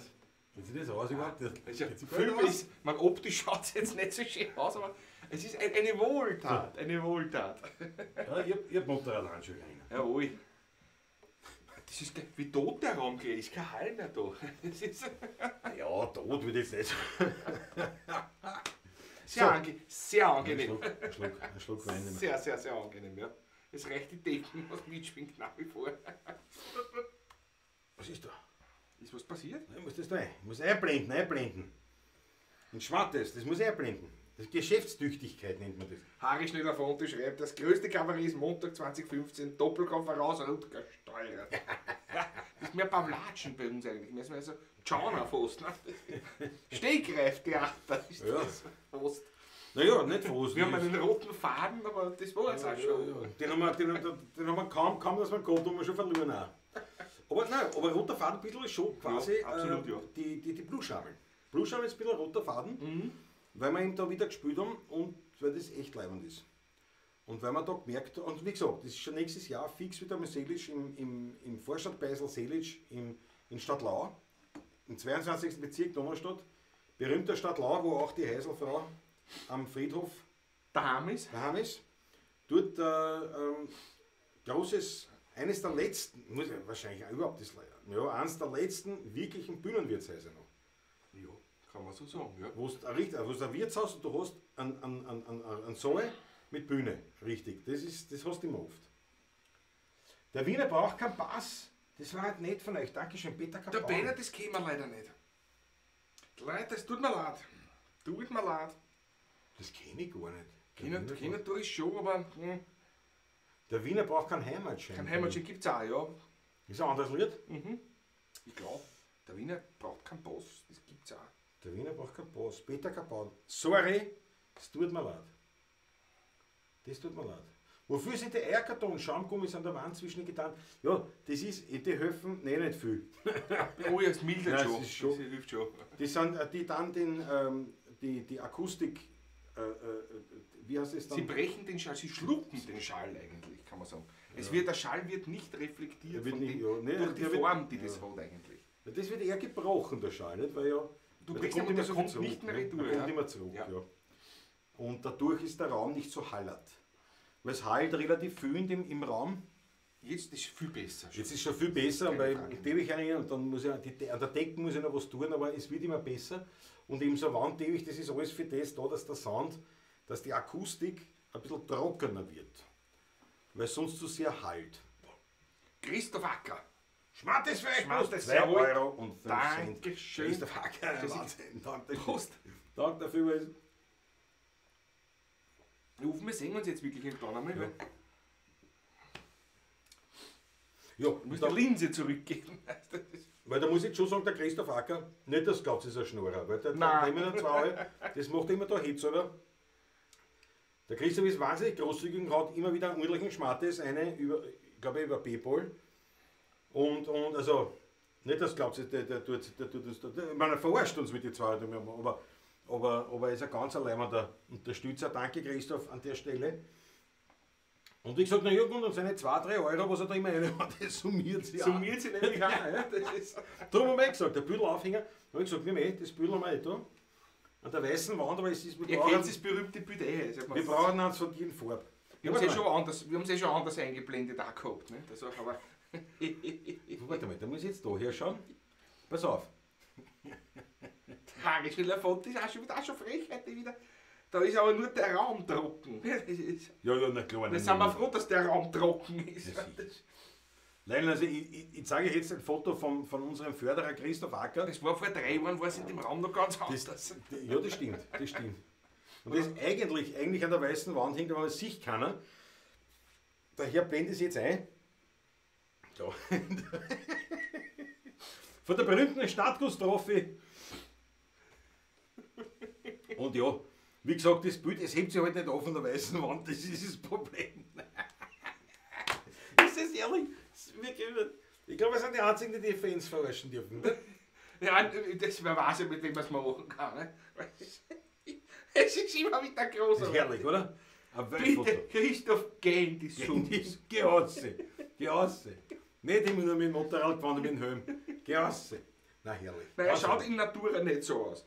Es waren schon auch die Lichtverhältnisse dort. Was ist jetzt schon? Siehst du das? Es ist alles weg. Nein, bei mir ist nichts. Also bei mir funktioniert das. Der Chat Bei mir ist rennt es und alles ist wunderbar. Warum habe ich jetzt schwarz gehabt? Kann man das auch erklären? Da schau her. Jawohl, Christoph, der Hauptsache der Wein ist trocken. So ist das schwarz.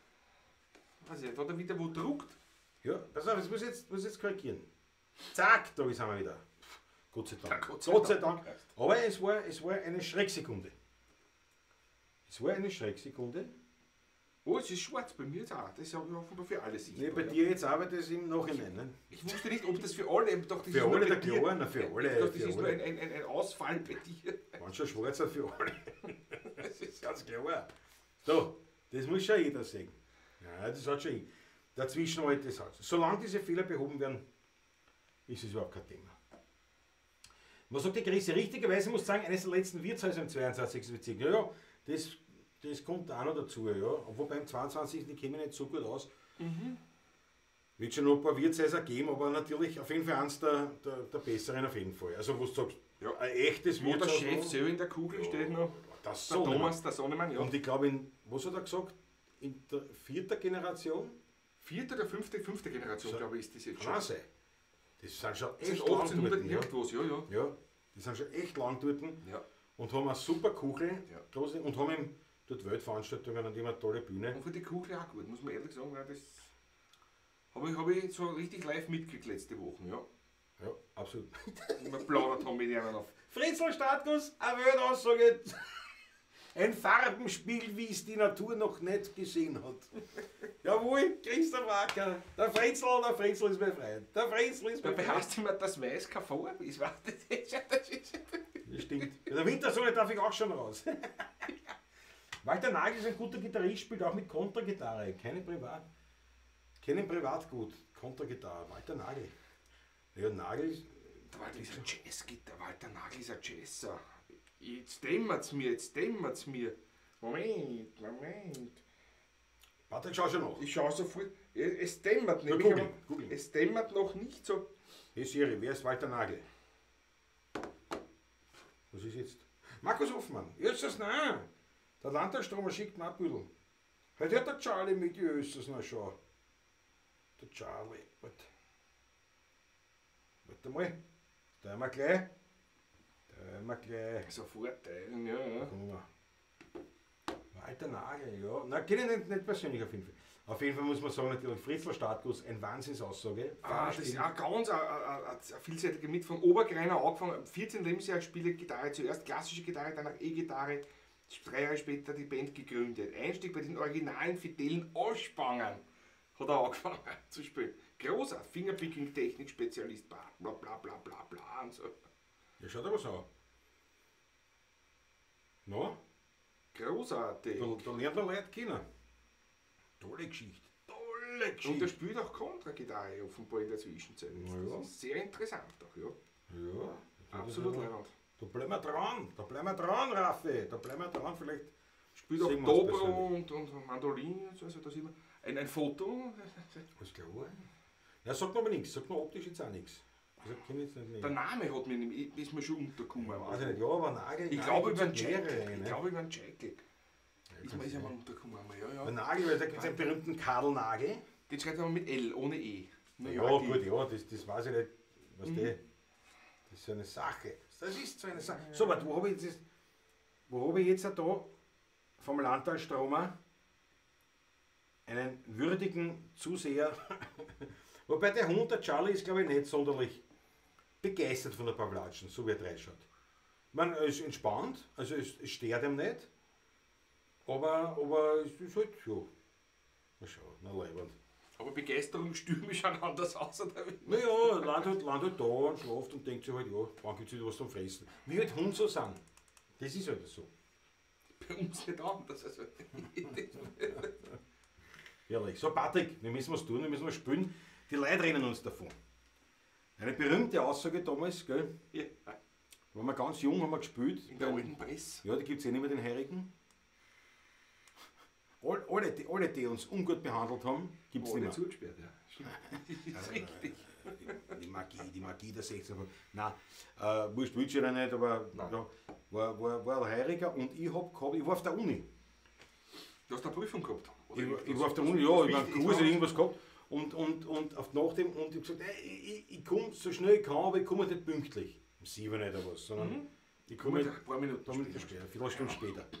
Und bin dann hingekommen und der Patrick hat gespielt, nicht, allein, nicht, Schon angefangen tut, ja. hat sich gefürchtet vom Ding, weil es war zu der Zeit weil überhaupt da gar kein Ding, nicht. Und ich bin gekommen, ja, tut mir leid, hin und her, ja, wir fangen gleich an und passt schon. Haben wir extra noch die große Brutalquetschen mitgenommen, mit die 120 PS, Ja, weißt du? ja. Ein bisschen haben wir machen gehabt, tut allein, nicht? Und ich war eigentlich also überhaupt kein Thema, nicht? Weil heute fahren wir oft eine halbe Stunde später an, weil es einfach. Und ich meine, wurscht, ich meine, wisst ihr, was ich meine, ja, das ist jetzt nicht so. Und dort muss ich dann so wirklich 20 Minuten später angefangen, weil es halt ausgemacht war. Und echt wirklich, das ist, jetzt hätte ich fast Arschloch gesagt, nein, Der Arschloch wird? der Arschloch wird, sagt nachher so, ja, was machen wir jetzt da, weil ich meine, es ist später angefangen und dachte, Alter, eine halbe Stunde, scheiße nicht an, ich meine, ist nicht in Ordnung, aber ich habe es ja avisiert. Ich Nein, gesagt, wir haben ja auch nicht, wir haben ja nicht. dann nicht dort auch um 10 Uhr auf die Nacht aufgehört. Ne? So ist es, war's ja, auch ja, nicht. ja. Weil da ist sie auch oft. Also Da ist nicht von der Uni, Schmähakademie, da Ja. bist du gescheit, das war damals Jus, Ganger länger. also Jura für die Deutschen. Also, glaubst du? Ja, nein, das war echt, also wir haben das und er sagt dann, na, was machen wir jetzt? Nicht? Und hat uns echt weniger Gas gegeben, weil er gesagt hat, weil es ist ein Tisch ist gegangen. Ein ganzer! Ein ganzer Tisch ist gegangen. Aber ich dachte, Alter, wenn jetzt am Herigen geht und wenn dann die Muse nicht pünktlich auffängt und die gehen dann wieder, na, die brauche ich nicht als Gäste, das müssen nicht voll Trotteln sein. Aber das war unglaublich. Und der hat nicht, was soll ich machen sollen. Ne? Jetzt hat er uns halt weniger Gas gegeben von der, was wir wo wir keine gekriegt. Ja? Das war schon lächerlich. keine. Ne? Und da haben wir echt gedacht, du bist ein richtiger Ding. Und das war zum Beispiel etwas, wo wir dann gesagt haben, das hätte er nicht machen können mit uns mehr. Also später nicht, damals halt, ja. Nein. Wir waren nicht jung, unerfahren und da muss man sagen, ja, was soll ich machen, ich habe wirklich später angefangen. Nicht? Heute bist du gescheit. Du, die letzten Male haben wir nicht um 11 Uhr aufgehört, wie es Kassen hat. Da Ja, haben wir oder- gespielt bis um halb eins und so. Nein, Ne? das war wirklich, nein, das war unglaublich. Aber das war, weil die Leute gesagt haben, es ist ein Tisch gegangen. Ein ganzer! Von 15 Tischen. Und hat uns weniger Gas. Ich glaube, wir haben gekriegt ein Gas 1500 Schilling. So, Also nix. Ja. 100 Euro quasi in Summe. zu zweit. Und da hat er dann halt, glaube ich, nur einen Tausender gezahlt dann. Ja. Weil ein Tisch gegangen ist. Ja, ganzer. Ganzer. So ein Trottel. Aber wie gesagt, hat er zugesperrt. So ist das Leben. So, auf jeden Fall, das war. Wie stellt gut den Boden, Christopher Tau, ja? Der Watz ist entspannt, sagt der Fressler, stimmt. Manchmal soll es umgekehrt sein. Ulis Lonek, so ist es. Genau so schaut's aus. Der Hund hat ein Auge auf, das zeigt von Interesse. Das ist gut. So, na gut. Patrick, jetzt spielen wir was, bevor die Leute wegrennen. Die Leute gingen schon, Die Leute spielen, die Leute Vielleicht gingen schon. liegt es auch an Das der war das Uhrzeit, weil Nächste. es nach 9 ist, man bei manchen vielleicht. Ich weiß nicht. Das kann sein, aber ich bin Montreal halt schon drüben. In der Aber Gitarre. es ist viel besser jetzt. Da bin ich Ja, nein, ich bin auch da. Kantine tut es mir Sehr nicht. angenehm. Ich hab nämlich schon geglaubt, ich habe Gehörschaden. Dabei Ja, ist ja. das nur da die Gitarre gewesen. Nein, es ist schon, das merkst du schon. Das ist schon laut. Das ist ja so, das ist ja so. Kein Wunder, dass er zusperrt, wenn die Tische abhanden kommen. Matthias Mariaka, genau. Jawohl. Peter Capon Krügel vom Gesicht, das kann ja. Das ist sogar kein Lied, das ist das Kabarettprogramm. Ne? Da gibt es ein Lied davor, ja. Ein Krügel, ein Stamperl. Ja, aber das heißt der Krügel vom Gesicht. Das heißt auch. Das ist ja so ein Kabarettprogramm, ne? Das heißt den Krügel ein Stamperl. Aber das kann ich auch nicht, aber das habe ich mal gespielt. Ein Krügel, ein Glasl, ein Stamperl, ein Schluckerl, aber nicht an meine alte Fabrisch. Da freuen sich die Leute und sagen, das ist ein Schanuckel, weil besoffen sein ist ja so fisch. Und Scheibe, wem, nein, wie, Ja, das ist so eine andere Strophen dann. ja, ist ja wurscht. Die Erbtante, und die Korbis, ja. Also Peter Capon, tut mir echt leid, du bist heute arm dran. Wünscht sich ein Lied nach dem anderen und kann's kommen. Das ist Aber bei 80.000 Wiener Liedern, die es gibt, so circa, kann man ein paar nicht kennen. Das ist so. ja, aber alle, was er sich wünscht, das trifft mich. Nicht einen sehr einseitigen Geschmack der Peter. Schau Vielleicht. das Schau das aus. Schau das aus. Ui, er zieht das bereits. Komplett leer. Da rennt keiner weg, sagt der Peter Raffitz. Gott sei Dank. Dankeschön. Weil man. Was? Erbland. Also die Erbtante, ja.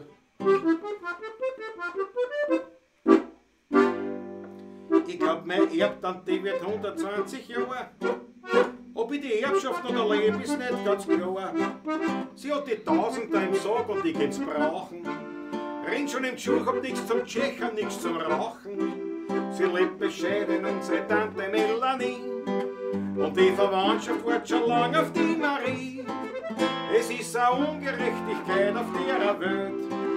Die Tante raucht nicht, die Tante trinkt nicht, die hat kein Haber, die hat nur Geld. Als Kind hab ich oft müssen die Tante friedlich grüßen. Das fiel mir oftmals ziemlich schwer. Aber wenn's heißt, man kennt was erben, ja, soll ich's mir verderben. Aber ob ich das noch erleb, ist nicht ganz klar. Ich glaub, meine Erbtante wird 120 Jahre. Ob ich die Erbschaft noch erlebe, ist nicht ganz klar. Sie hat die Tausender im Sarg und die geht's brauchen. Rennt schon in den Schuh, hab nichts zum Tschechern, nichts zum Rauchen. Sie lebt bescheiden, unsere Tante Melanie. Und die Verwandtschaft wartet schon lang auf die Marie. Es ist eine Ungerechtigkeit auf der Welt. Die Tante raucht nicht, die Tante trinkt nicht, die hat kein Haber und die hat nur Geld. Und das ist das, was uns auf der Welt so fehlt. Weil ich geh gemütlich heim. Da steigt noch wer am Tag. Herrgott, was wo mich flucht, was am Sofa auf der Gossen sucht. Da hat der Lackel bläht, wo suchen sie auf der Rehe? Da hab ich diesen Grobian erklärt. Ich suche mein Gleichgewicht auf alle Viere, weil anders find ich's nicht, nein, das spüre. Ich hab's bestimmt noch gehabt, vor einer Stunde. Jetzt gröl ich alles wie ein Hund. Ich such mein Gleichgewicht, das brauch ich wieder, sonst hat's nach jedem Schritt mich wieder nieder. Und wenn ich's gefunden hab, soll ich ein Dopplerweis. Ja, in Ordnung. Fangt er dann wieder an, die umeinander Grölerei. Nein, das ist nicht schön. Die Leute glauben, ich lerne gehen. Ja, weil ich auf die Knie da rutscht und wie ein Baby die Granaten lutscht, da schreit ein alter Mann, so laut alles er nur kann. Jetzt ziehen die Leute schon tot wie die Menschen nach. Ich suche mein Gleichgewicht auf alle Viere, weil anders find ich's nicht, nein, das ist schwierig. Ich hab's bestimmt noch gehabt, vor einer Stunde. Jetzt gröl ich alles wie ein Hund. Ich such mein Gleichgewicht, das brauch ich wieder, sonst hat's auf jeden Schritt mich wieder. Und wenn ich's gefunden hab, soll ich an Dopplerweis. fangt Da dann wieder an, die umeinander Grölerei. Einen Wiener kennst sofort, wann er sehr was sagt. Und und im eigenen Bezirk noch einer großen Frucht. Wenn er schimpft, dass der Wein er ums letzte Gerstel bringt und geht drauf seine 4 Viertel trinkt. Wenn's die Bundeshymne spülen, gehst dir Sage an. Er steht da und ist ganz stark, weil er den Text kann. Doch bei Schrammen singt er mit, jedes Liedl, das ist gewiss. Daran kennt's, dass er ein Werner ist. Am vergangenen Freitag gang jetzt 2 Drittel Boot. Dass sie nicht dabei war, das ist schon. Drunten beim Kassier, da hat er Frage nach ein paar Höhe. Ja, was ich sag, ich bin eine alte Fee. Wo sind denn sie? Tanzen sie zupft der Bisa. Morgens kann's Person, werden sie einander dumm. Doch weil ich fein bin und nicht gemein, stelle ich mich immer mehr mit ihnen her. Sie glauben, wir sind noch in einem Vogelhäusl sitzen, können sie eine schwache Frau tyrannisieren. Jetzt halt's mich zurück, sonst komm ich noch in Titzen. Und durch den Kartenpenniger, kann noch eine schmieren. Endlich sind wir drinnen in der ungedeckten Kabine. Ja, die locken, die reden. Einer von den Lockerten, der ist unheimlich gefühlt. Sie freuen schon aus, als wir ein Röntgenbüt. Sie sind Gedränge in der Menge und keiner weiß, gewiss ja welcher für seine ist. Das wäre nur ein Haus, wir ziehen uns Schuhe aus über unser Nebenmann, der zieht uns wieder an. So jetzt probieren wir's heute mal mit unseren Hosen. Kaum wir's drum, trifft uns der Nachbar wieder rein. Wir kriegen einen Zorn, einen Zorn wird's dann Großen. Und gingen Zanken ins Boot hinein. Der Gefühlte, der kommt rein, steigt mitten auf den Saft. Da links noch hat's ihm hin und er ist baff. Wie er wieder aufsteht, da wär er zur Brause hin. Du ja passt nicht eine in die Duschkabine, der nächste Klause und da der Brause, da rennt das Röntgenbüt, grad hin und her wie wild. Sie sein Verhängnis, dass er so dünn ist, wenn er zum Abfluss rutscht, dann ist er futsch. Jetzt macht's ein Pumper, jetzt war's ein furchtbar zusammengezuckt, weil den Gefühlen hat's grad wieder an mich hin. Die ganzen Brausen sind verbannt, die Wind sind eindruckt. Das ganze Trittverbot, das ist jetzt hin. Tschüss, Hamal, setz auf, tschüss, Hamal. Gut ist. Heller Vogel.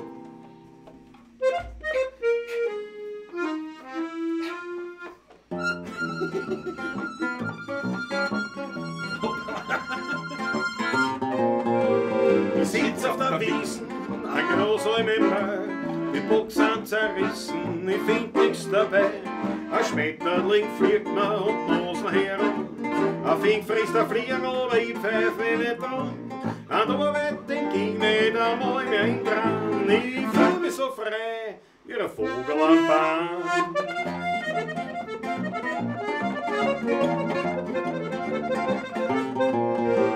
Und kommt der schönste Erdl am Waldweg daher, ja da spring ich verfreit, weil was brauch ich schon mehr? 2 Ägeln schon fest in die Meinen hinein, wo ich sagten, sie möchte deinige sein, oder noch ein paar Putzen, so die geh ich heim. Ich bin aber frei wie ein Vogel am Bahn. So Papageno, lass es zwitschern.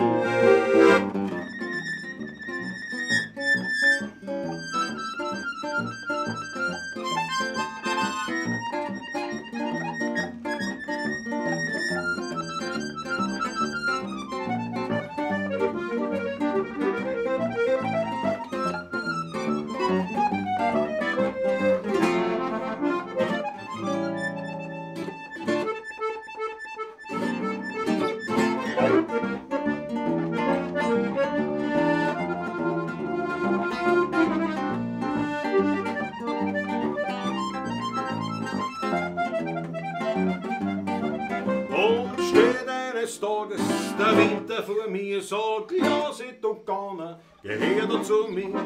Da mach ich noch einmal die Augen fest zu, seh ich wieder vor mir die schöne Natur, denn draußen im Grün, da war ich daheim, da hab ich mich gefühlt wie ein Vogel am Baum.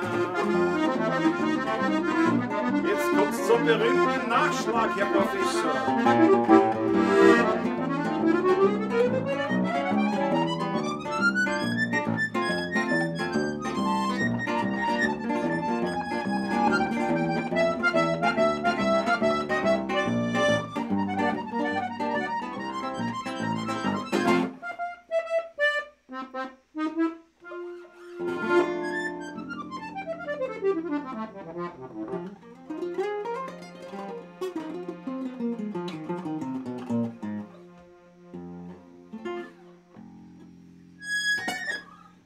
Yes! Ja, wohl, so schaut's aus. Ja, ein Mördermedley, oder? Ein Mördermedley. Und nicht anders, ja.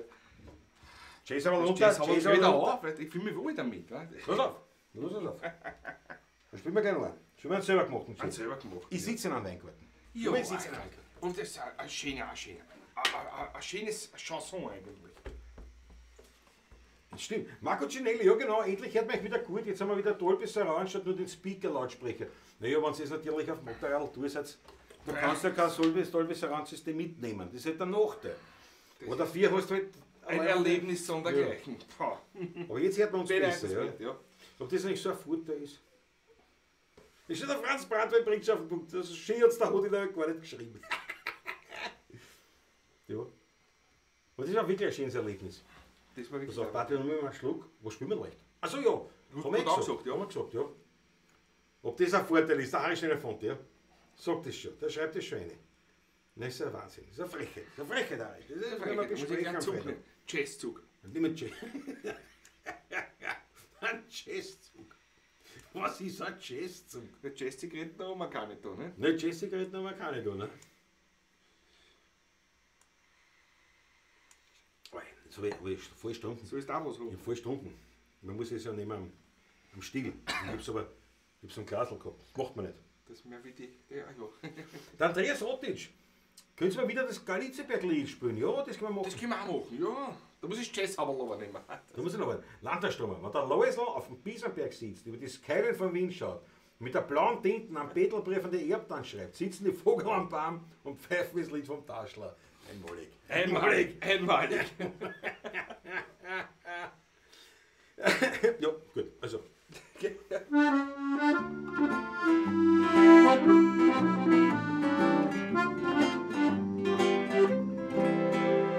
Ich sitze in einem Weingarten unter einem Baum, dazwischen die Rebstücke fühle ich mich daheim.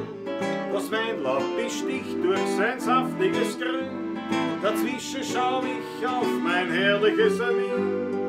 Und über mir wärmt mich der Sonnenschein, darunter sitze ich und trinke ein Flascherl Wein. Jetzt hol ich auch. Jawohl.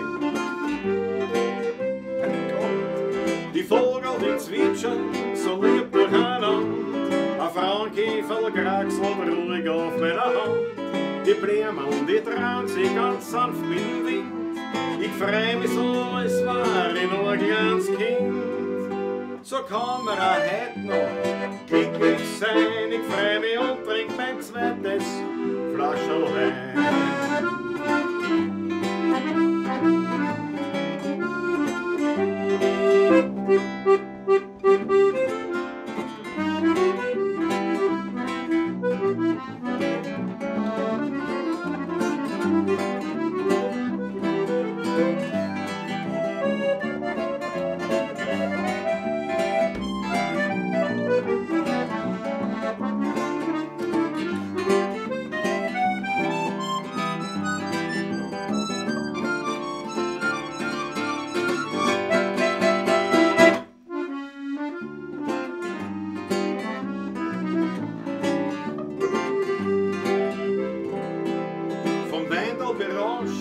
Schau ich auf zum Mond, der lächelt mich an, weil mich ist er schon gewohnt.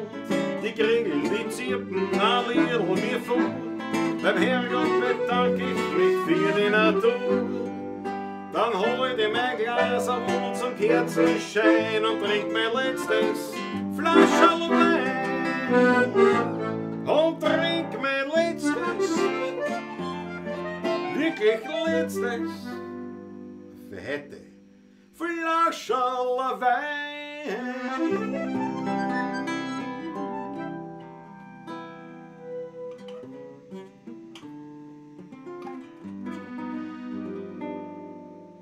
Zwischen Nussberg und Donau, am Rande von Wien, da liegt ein ganz kleines Dörfel mit kleinen Häuseln darin und klein in der Kirche ums Eck.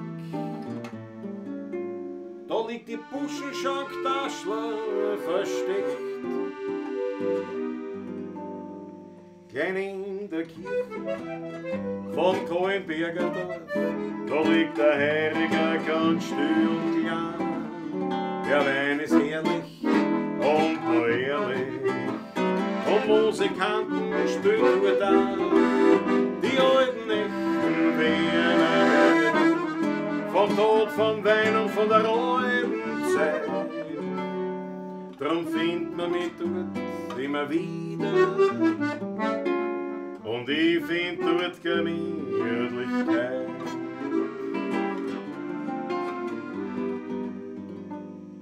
Dort ist noch nichts neu, nicht modernisiert. Vom Essen das Beste findet man dort garantiert. Viel Frohsinn, Hammer und viel Glückling darin. In der Buschenschank-Taschler am Rande von Wien.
Vom Kohlenberger Dorf, da liegt der Herriger ganz still und klein.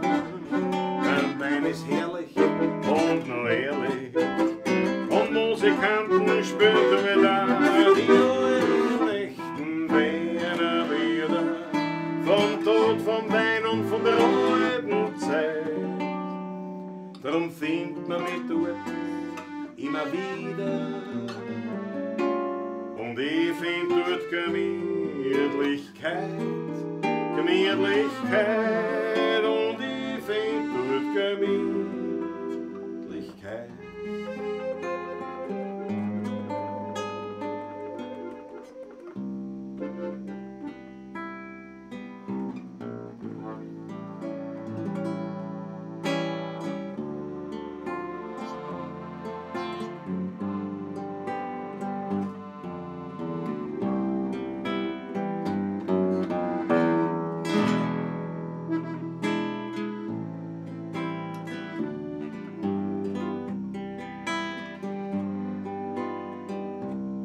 Skyline von Wien,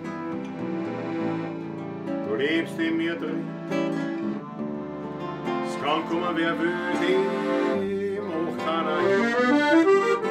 Du beruhigst mich und du bist mir vertraut. Du bist mächtig, manchmal auch zerbrechen. Skyline von Wien, du bist die schönste Wienerin. Wenn beneiden und leuchten hast du immer verziehen. Bin ich einmal fort, brauch ich kein Souvenir. Skyline von Wien, du lebst tief in mir.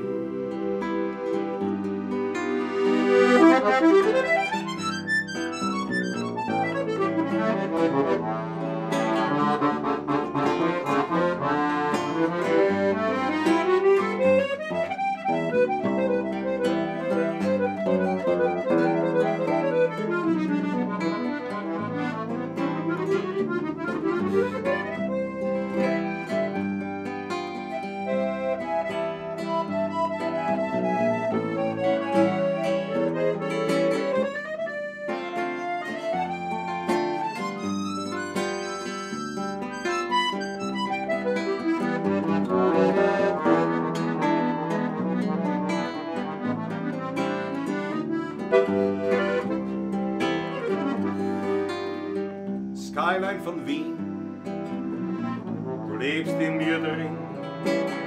Es kann kommen, wer will, dem auch keiner hin. Du beruhigst mich und du bist mir vertraut.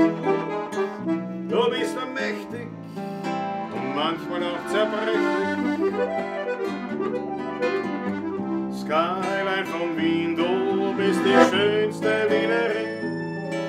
Den Neidern und Heuchlern hast du immer verziehen. Wenn ich einmal fort, brauch ich kein Souvenir. Skyline von Wien, du lebst tief in mir. La, la, la, la, la, la, la, la.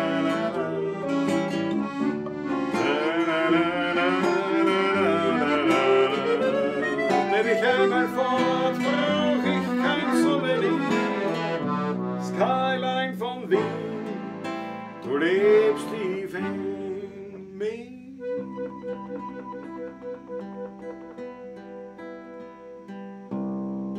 Meine Kinder,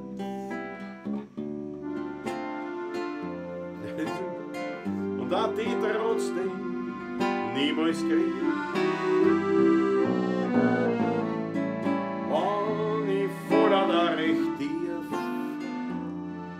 So schreibe die dir heute einen Brief. So kommt dann mein Lieb. So kommt dann mein Lieb zu dir. So kommt dann mein Lieb zu dir. Als blaue Tinten auf Papier.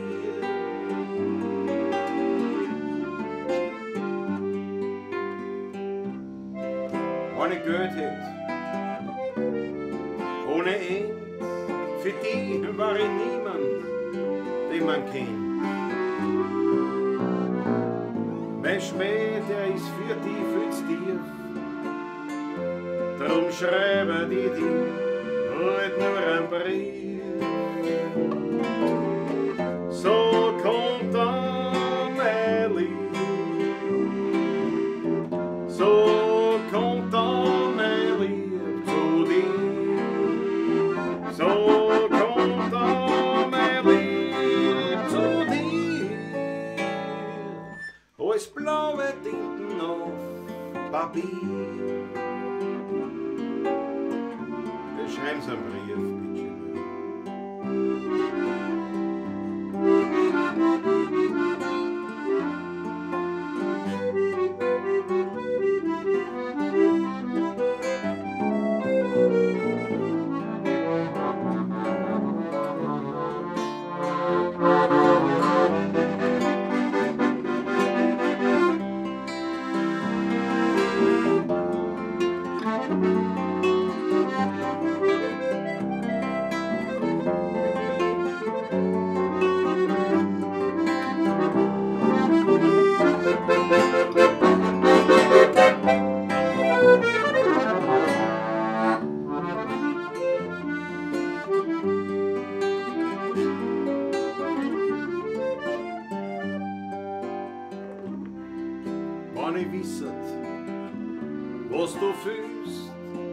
und ich nicht merk, dass du mich willst.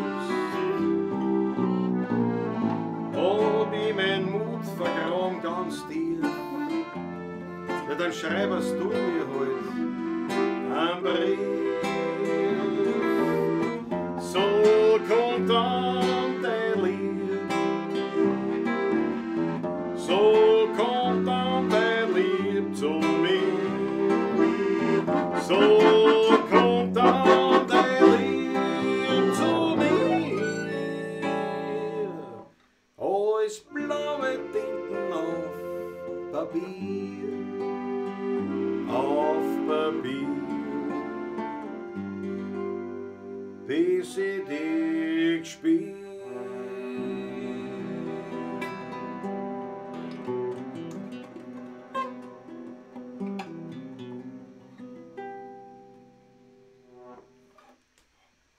Ein wunderbares Potpourri. Ein Mörderwettler. Ein Mörderwettler, muss man sagen. Aber, man weiß, Jazz haben wir das schon vor, ne? Ja, das natürlich.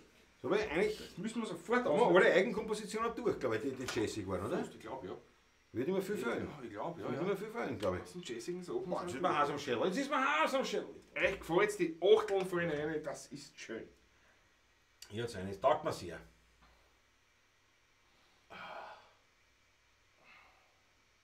Na, schaut aber so aus. Super gespielt. 1, 2, 3, way Acoustics. 1, 2, 3, way Acoustics. Taugt mir viel. 1, 2, 3. 123. Aber freue mich total. Freue mich total. Der Wiener Speckhüttel ist natürlich von Eibestal bis Botschenau. Der Christoph Ack hat das genau richtig gesagt. Es soll dazu machen, wenn es richtig kalt ist. Dann mach zu. Oder ist der nicht kalt? Also ich sitze da, ich weiß, es ist ja nicht viel, aber ich habe das Gefühl, ich sitze im Zug. Naja, ich bin in einem Alter, wo man sich schon das Gedanken macht. Ne? Du bist schon fast im Weihviertel, weil im Weihviertel zieht es auch immer bei mir daheim. Ja. Weltklasse Burm, sagt der Marco Cinelli. Potpüree, Franz Bratweiler, Potpüree. Lass unterhalte die Leute dabei. Ich unterhalte die Leute. Musst aufschauen, nicht? Wie es wieder ist. Ne? Wie es wieder ist, ja. Genau. Halt das Zecherl ins Wasser. Ne?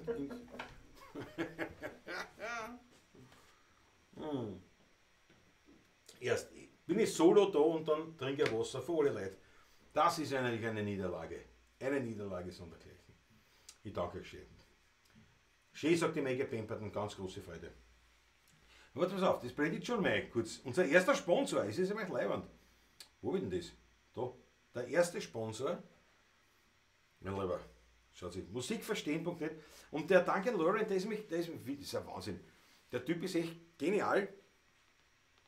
Ihr müsst euch vorstellen, der ist in Amerika, ist ein Schotte, ist ein gebürtiger Schotte, der, ich glaube, eine Amerikanerin geheiratet hat. Also auf jeden Fall ist er drüben in den USA daheim und dort macht er zum Beispiel, wenn jetzt ein Hollywood-Star nicht, für irgendeinen Film, wenn der quasi einen Crashkurs braucht, nicht, in Musik oder irgendwas, nicht, dass er halt, weil er einen Musiker spielt oder so, dann kommt zum Beispiel so jemand wie der Duncan Lauren und macht das. Und wie gesagt, die Seminare, also das war das einzige, ich bin ja Autodidakt, ein reiner Autodidakt in der Musik, aber diese Kurse, die haben mich sowas von Viere gehabt, das ist nicht zum Sagen. Und deswegen machen wir das sehr gern, eine Werbung dafür, also wie gesagt, jetzt blöderweise, jetzt kann ich es ja nicht sagen eigentlich, nicht? Aber wobei, die Rechnung kommt noch, aber ich hätte gesagt, das hätte man ja beworben auch ohne Geld. Aber. Nein, das passt ja super. Ja, was weniger Masse ist, ist der früher kalt. Ja, das stimmt, habe ich schnell erfunden. Ja, aber es ist ja nicht so, dass ich jetzt auf einmal angenommen habe, sondern ich habe ja im Laufe der letzten 3 Jahre, ja, habe ich gut 25 Kilo angenommen. Wobei ja wieder dann zugenommen auch viel, weil ich ja dann viel trainiert habe, damit ein bisschen Muskelmasse aufbaut, dass man leichter anbaut. Und dann habe ich endlich angenommen gehabt und dann habe ich da noch immer die Wampen wegen von dem Narbenbruch, also nicht Narbenbruch, Bauchwandbruch heißt es so. Und das könnte man operieren, da wird dann so ein Netz in der Netzung. Das ist quasi wie das Zwerchfell oder irgendwas ist da, nicht das Zwerchfell, wie irgendwas anderes ist da. Aber auf jeden Fall habe ich nur jetzt da, deswegen ist das ein Thema geworden, weil ich halt jetzt einen Rad gekriegt habe und ich habe da das Gewand angezogen Und mir ist alles heillos groß gewesen. Dann habe ich gesagt, jetzt schauen wir mal an, was ich da überhaupt habe. Und habe halt im Prinzip nahezu alles rausgehauen. Bis auf die Leiberl, die Unterhosen, Socken und 4 Jeans, glaube ich. Ne? Das war's. Und eben, ja, die 3 Hemden, was ich aufgehoben Ja. die passen mir ja auch nicht. Die sind mir auch zu groß, aber sie sind mir nicht so, die kann ich zur Not anziehen. Das schaut nicht ganz aus. Eine Notlösung. Ja, der Bläser, nein, aber was ist? Was will man machen? Ja. So, deswegen, also nein, das wollte ich nur sagen, das ist jetzt kein, also ist jetzt nicht von heute auf morgen passiert, aber sondern es hat sich nur als thematisch jetzt ergeben, weil es ja, Und Oktober, weil, hast du ja, da- nein, weil halt jetzt Ausgaben. Ja, Deswegen. Also ich habe nicht plötzlich so viel verloren, es hat sich einfach ergeben, es hat sich angestaut im Kosten alles. Ne? Eine Umstellung des Lebensstils. Ja, Ganze vor 3 Jahren, nicht? Ja. ja. Aber, ja, nicht so wie. Nach der Leistenbruch-OP, genau, Hallensteiner Fonte, nach dem Leistenbruch macht man das oft. Und, dann habe ich einen Bauchwandbruch, danke für die Erklärung. Nein, Marco Cinelli, du bist blatt, das ist wieder was anderes. Du willst das nicht Das ist anders. frech, was? Du willst das nicht. Du willst das nicht anders. Ja.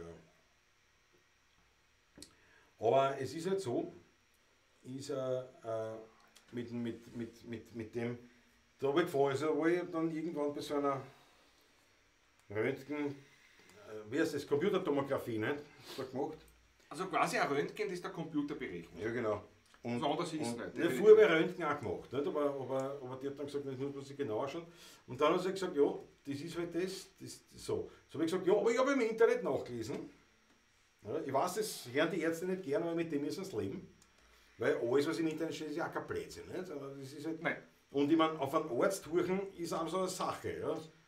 Auf einen Arzt hören kann lebensgefährlich sein.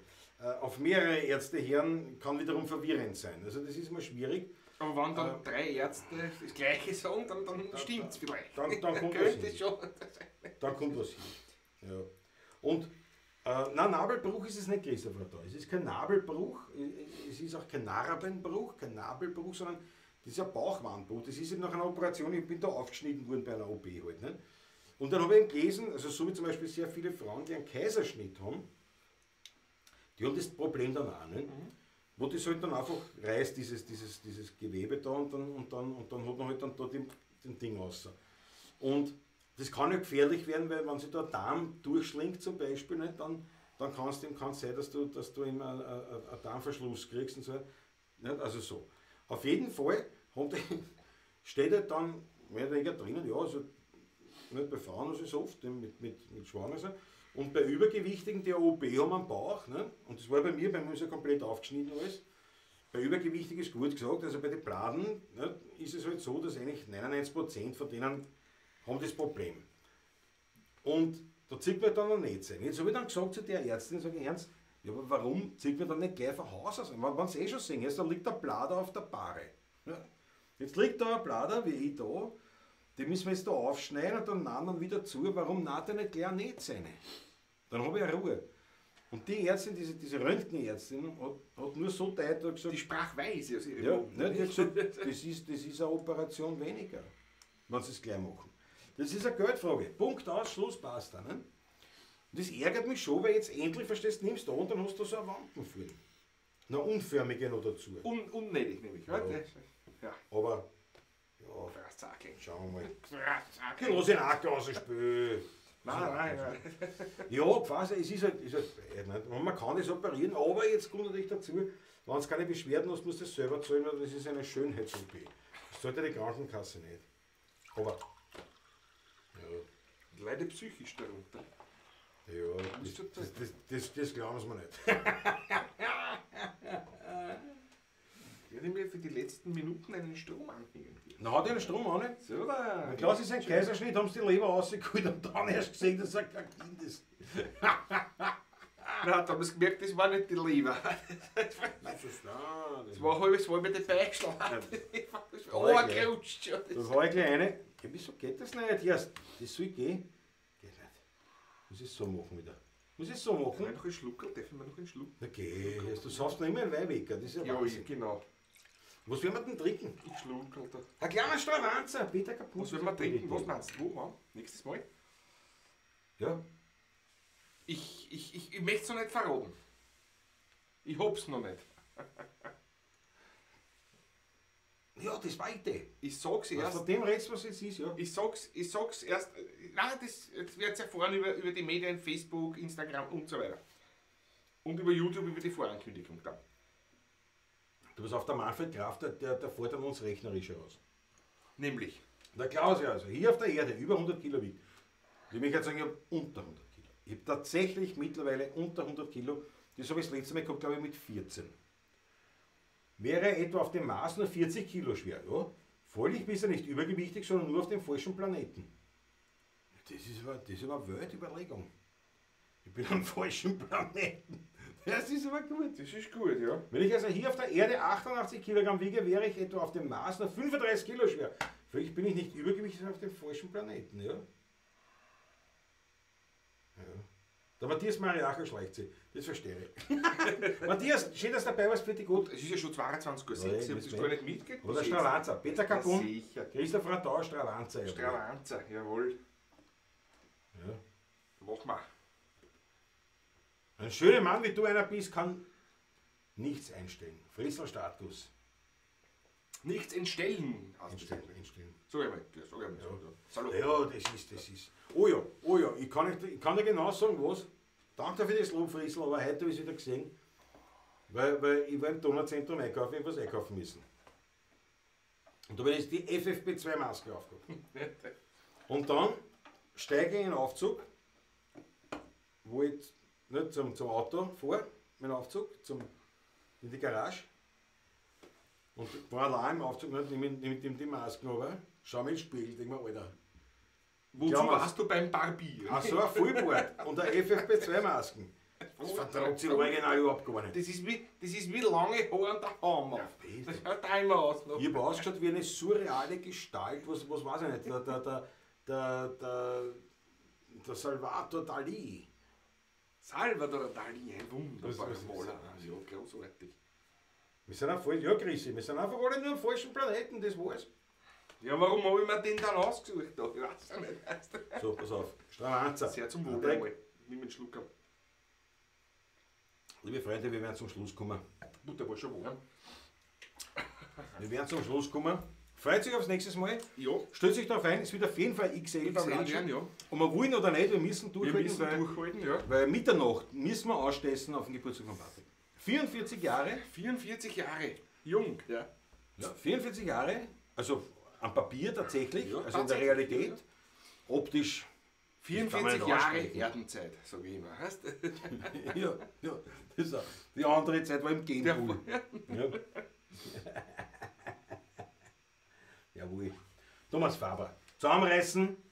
Wenn du was schreibst, wenn du sowas schreibst, Thomas Faber, wirst du gesperrt. Also zurückhalten, zusammenhalten, egal ob du abgesoffen bist oder nicht. Solche Sachen schreibst du mir nicht rein in den Nein, Chat. das mag ich Verwarnung, gar nicht. Verwarnung. Verwarnung, ja. Das mag ich nicht. Also reiß dich zusammen. So. Nicht so groß wäre, wie das Gewicht passt, hätte ich auch nichts mehr zum Anziehen. Ja, naja, das ist das Problem. Genau. Der Filter kehrt ins Kaffeemaschine, nicht ins Gesicht. Franz Brandt hat da vollkommen recht. Wie ein Gemälde von Dali. Ja, da mein Bart. Mein Bart, Bart, ja. Wahnsinn. So, Peter Kapun wünscht uns einen schönen Abend.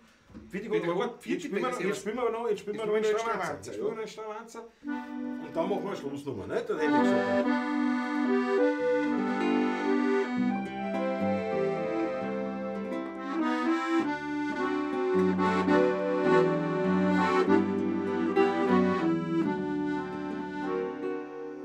Ich war ein kleiner Stravanzer, ein gutes Herz hab ich gehabt und kein Geld. Ein ehrlicher kleiner Stravanzer, der nichts gewusst hat von Gott und der Welt. Denn wenn man jung ist und noch dumm ist, da schaut die Welt ganz anders aus. An jedes Vogel muss einmal vom Nistel raus. Ich war heute ein kleiner Stranzer, nur ein bisschen Glück hat mir gefällt. Wenn ich so beim Wendel sitz und denk drüber nach, da gefreut mich gleich kein Spiel, kein Witz, denn das Liedl macht mich schwach, das mich so erinnert an die Lastbundenzeit, die man nicht vergessen kann. Mir ist, das weiß noch gar wie heute, aber ein Bub, das kann ich nicht mehr werden. Aber Stravanzen tun wir heute noch gern. Mach mal. Ja, ich war heute ein kleiner Stravanzer. Ein gutes Herz hab ich gehabt und kein Geld. Hat sich nichts geändert, gell? Ein ehrlicher kleiner Stravanzer, der nichts gewusst hat von Gott und der Welt. Denn wenn man jung ist und noch dumm ist, da schaut die Welt ganz anders aus. An jedes Vogel muss einmal vom Nistel raus. Ja, ich war halt ein kleiner Stravanzer, nur ein bisschen Glück hat mir gefällt.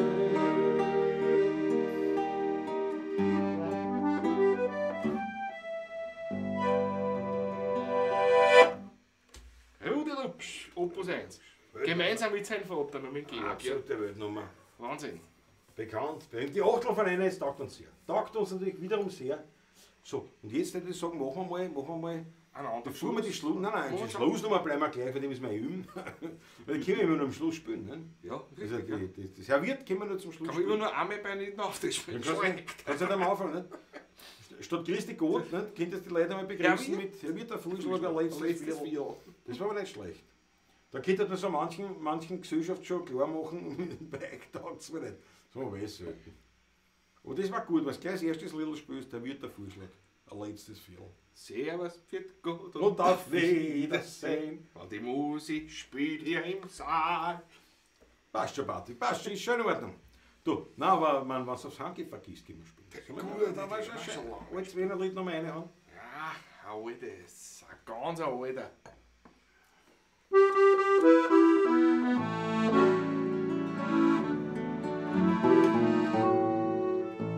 So, ja. Wenn's aufs Heim geht, vergisst, weil daheim niemand ist, stützt dein Kopf in die Hände, denk an deine vier Wände, wo der Herrgott im Winkel auf die Ober schaut. Jedes Glück an der Wand ist dir lieb und vertraut. Wenn's aufs Heim geht, vergiss, weil's alleine du bist.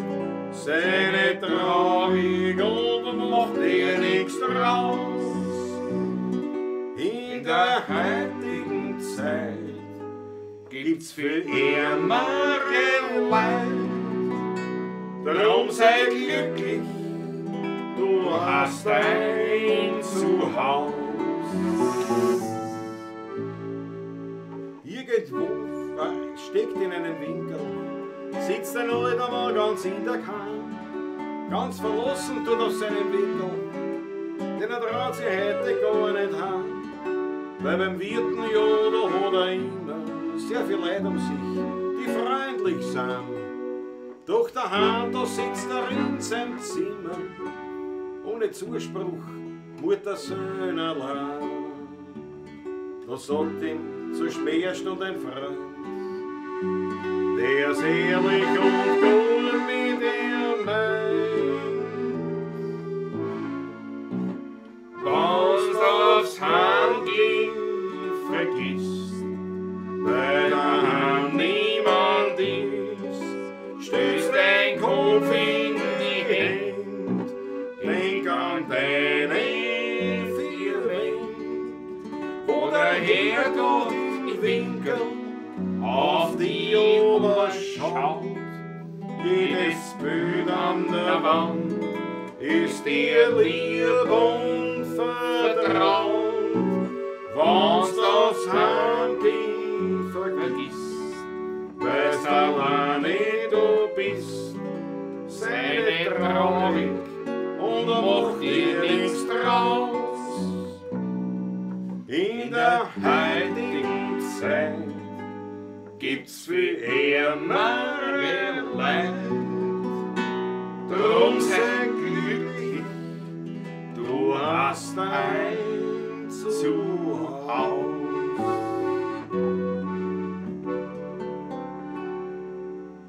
Er wird ein Vorschlag. Ein letztes Viertel. Der Abend mit euch war wunderschön. Es hat uns gefreut. Aber für heute singen wir das allerletzte Liedl. Weil jetzt wird's fürs Heimgehen langsam Zeit. Wir haben heute gesungen, haben viel gelacht, den Abend miteinander verbracht. Es ist auch gewarnt worden, bei manchen Lied. Wir haben was getrunken und haben was gegessen, den Alltag miteinander vergessen, aber seien wir ehrlich, wir werden schon langsam müde. Er wird der Vorschlag, ein letztes Viertel. Der Abend mit euch war wunderschön, es hat uns sehr gefreut. Aber für heute singen wir das allerletzte Liedl, weil jetzt wird's fürs Heimgehen langsam Zeit. Und wie ich bei meinem letzten Viertel sitz, denk ich an meine blöden Hits und an die schönen Wienerlieder und an die Gemütlichkeit. Wir haben heute Post und gesungen viel, nur gegen ihn wird's langsam still. Und so hat jede Stimmung ihre Zeit. Ich spiel was an.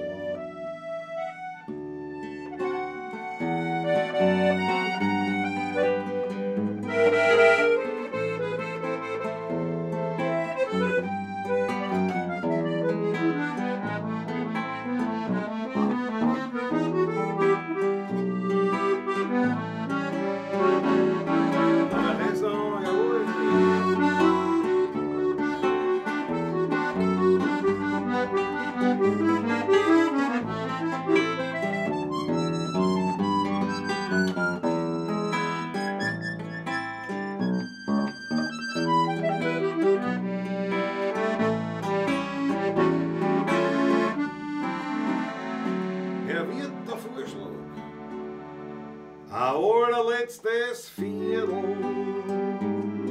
Der Abend mit euch war wunderschön, es hat uns sehr gefreut. Aber für heute ist das allerletzte Liedl, weil jetzt wird's fürs Heimgehen langsam Zeit. Weil jetzt wird's fürs Heimgehen langsam Zeit.